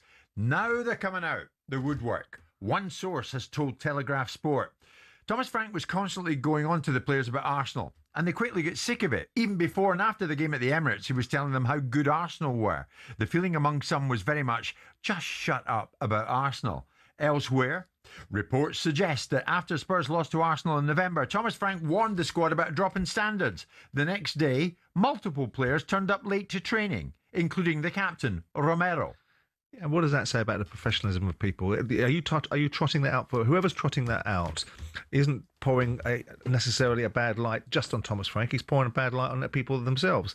The players. I don't know whether Thomas Frank is so unaware, so obtuse in his thinking that he would spend his entire time consumed speaking about Arsenal as their biggest rival in terms of using Arsenal in the conversations. Is he that stupid? He doesn't strike me as that sort of stupid. No. Players that come out and say things or use agents or media hounds to say things to, I have no respect for. The fact of a coffee at an Arsenal Cup, but I mean, that was a mistake. Yeah, and that's why they're perhaps steering into that opportunity. Has he been diminished? Of course he's been diminished. Life is not linear. Success isn't always a straight line. You go up and down, and most people have lots of failures in their lives. It's like an iceberg. All the failures are beneath the surface, and you only see the successes, and you judge people by the successes. He will have to rebuild a little bit. Now what's being considered...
Hey, Andy, just speak to me, Andy, will you? Honestly, so unprofessional, Joe. So, what are you eating? Why? What are you eating? I just said to Joe, I'm feeling a little bit shaky. I'm not eating. Hey, honestly, so unprofessional. This is the real Andy Goldstein here. Look, eat, come on. Look, can't eat properly, look. I just needed... Right. Disgusting. Shut up, you idiot. Look. Read then. Come on. I'm going to smash you in the face in a minute. Well, that's at 7. Natalie Soyhouse kick-off tonight. She's got former Lioness Leanne Thompson alongside her. Oh. They'll keep you up to date with their huge night of European football action. One of those games sees Celtic in action. They host Stuttgart in the Europa League. It's live on talkSPORT 2. Team news for that is in. The wonderful Ian Danter can tell us more. Dance. Evening, gentlemen. 3 changes for Celtic after that dramatic late winner at Kilmarnock kept them firmly in the SPFL title race on Sunday afternoon. The changes come all in front of defence, with Paulo Bernardo preferred to Reo Hatate in midfield, and 2 changes up front, and it will involve Thomas Kvanchara on loan from Mönchengladbach starting at centre forward, and Sebastian Tunekti, he's going to be playing wide right. Yang and Adamu are the players that miss out. So Schmeichel in goal, Araujo, Trusty, Scales and Tierney at the back, Nygren, McGregor and Paulo Bernardo in midfield, Tunekti, Kvanchara and Maeda the front 3. A couple of familiar names in the lineup for Stuttgart. Bilal El Khanous is on loan from Leicester City. He comes in as one of the front 4, as well as Dennis Undav, who failed to make the grade at Brighton but has been scoring hatfuls of goals for Stuttgart. We are live from about 7:45 on talkSPORT 2, straight after the Forest game. Myself and Chris Uwelemo for Celtic against Stuttgart in Martin O'Neill's 1,000th game in professional management. Go on, as always. What an achievement that is. Talking of someone that's never achieved anything in his life. He's shy. Mate, I suppose he achieved that. She should pick you up. Is she picking you up one word, Billy? Yeah, she did. You do look like you too. Yeah. You alright? I don't think it's any of your concern how I am. Right, Benny? Yeah, Bill, you? Yeah, not bad. Yeah, how you been, mate? You been alright? Yeah, great. What have you been up to? Good show. Chat's giving me a lot of time to chat. Yeah. What have you been up to? Just working away. Yeah, no one cares. Okay, Bill. Cheers. I was going to ask Jack, but I think the key word here is whenever someone asks Billy what he's been up to, no one cares. Yeah. Right, Bill, I care. Cheers. Oh, we said earlier, he couldn't care. How you been there, Bill? You right? You good? Yeah. Billy the Hood. Yeah, do you want a quiz? Yeah, what are we doing? It's about Wolves. Okay. Benny. Wolverhampton Wanderers or the War? Bit of both. Okay. Bill, Bill, I'm ready to go. Andy, do you want to go first? No, Bill, I'm ready to go. Andy, how far away can wolves hear each other howl from? Can they what? Hear each other howl from. I know, you're such an idiot, Bill. Can they what? Hear each other howl. 2 miles, 10 miles, 100 miles. I'll give Bentley 10 points if you can spell how. How? Eddie Howe? No. H-O-W-E. The wolf howl. Howl. It's your question, mate. How are you spelling that? No, get on with it, come on. How far away? Yeah. 100 miles. No, I don't think it's 100 miles. Do you mean in the wilderness? Yeah. 18 miles. 10 miles. Don't think 18. I'm talking 2 of them. Oh, yeah, fair. Right. Benny, you ready? No. Spell how. Yeah, it's in there. What's the question, Bill? Is it? Spell how. Bill, what's the question? Wolves wear old gold, the football team, although some may say it's orange. It's not, it's gold. Yeah, but I needed for the Okay, question. you need orange in there. Name 5 more orange things. There we go. An orange. Oh, yeah. Okay, Orangina. Yep. A Terry chocolate orange, in the orange inside the chocolate. The wrapper. Yeah. Jordan 1. Yeah. One more. Hey, shattered backboards. Yeah. Jordans. Yeah. Orange. Yeah, I'm not Take my word for it. 100% sure what happened in that. It could have basketball as well. They're orange. Yeah, basketball. I didn't want basketball, Bill, so you know what I mean. Do you know what's inside a basketball? Air. Nice. Andy, the wolf is a character in The Boy Who Cried Wolf. But what is Hold on, what? What'd you say? The wolf. He's a character in The Boy Who Cried Wolf. Well, he's not, because he's never there. Yeah. So he's not actually there, is he? In the title, though. Okay, right. Doesn't he turn up one day? Well, what? Oh, yeah, he does turn up, you're right. Bill, He was crying. always ad-libbing, just get the question. That's a good point. What is the record for the longest continuous cry? What, by a baby? It was actually by a man. He was trying to break the record. What a ball. Crying, idiot. Crying for a certain amount of time. You can't cry for more than 9 minutes. 11 minutes. 100 hours. That's absolute nonsense. Do not try this at home because he suffered temporary blindness. Jeez. Okay. I want to say that now, but I hope he's okay. Go on then. I think he is. Benny, Wolves are... Wait! There's been a goal at the Forest game. Jeff Peters can tell us which way it's gone. Jeff? This is incredible. It's Fenerbahce 0, Nottingham Forest 3. Lovely bit of running from Igor Jesus. We think to stay onside. It is being checked, and he laid it off to Gibbs White, who was in acres of space in the penalty area. It is being checked as we speak by the officials. Of course, you know, VAR being used in all these things. So the ball was played over the top, and I think Jesus timed his run to absolute perfection, and then he played it. He didn't play it. I'm sure he played it backwards to Gibbs White, who slipped over and then just fed it beyond Edison. So as it stands, it's Fenerbahce 0, Nottingham Forest 3. Jeff, while we're waiting to find out if that goal's going to count, are they looking any different, their style of play, the intensity, etc., under new management? Not massively. I think at times this season Forest have played some really good football. They get on the front foot, they create opportunities. We saw in that game against Wolves, which eventually cost Sean Dyche his job. They had 35 shots on target. They just couldn't manage to get the ball in the back of the net. It's been just a dream start so far. That goal has been given, by the way. Okay. So we're 6 minutes into the second half. What a start for Pereira. It's Fenerbahce 0, Nottingham Forest 3, and the rest of the game live on talkSPORT 2. It is indeed, and that, of course, means that Billy will no longer be asking any more pointless questions, because that's all we've got time for. All so right. do me a favour, actually, Bill. Will you get out? Yeah, can do that. I'll send you out that SOS. DB's back. You not? Yeah, I'm back. Yeah, I'm back. Monday. After the North London derby. Me and Psycho Stuart Pearce tomorrow on Drive. Yeah, how about that? Make sure you join me and he for that. I'll see you Monday when we look back at Spurs smashing the Gooners. Go on, Spurs. Have a good evening. Be safe, everyone. Be safe.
John Terry took to his own Instagram account to respond today. Let's hear what JT had to say. Guys, this is a debate that everyone's entitled to their opinion to.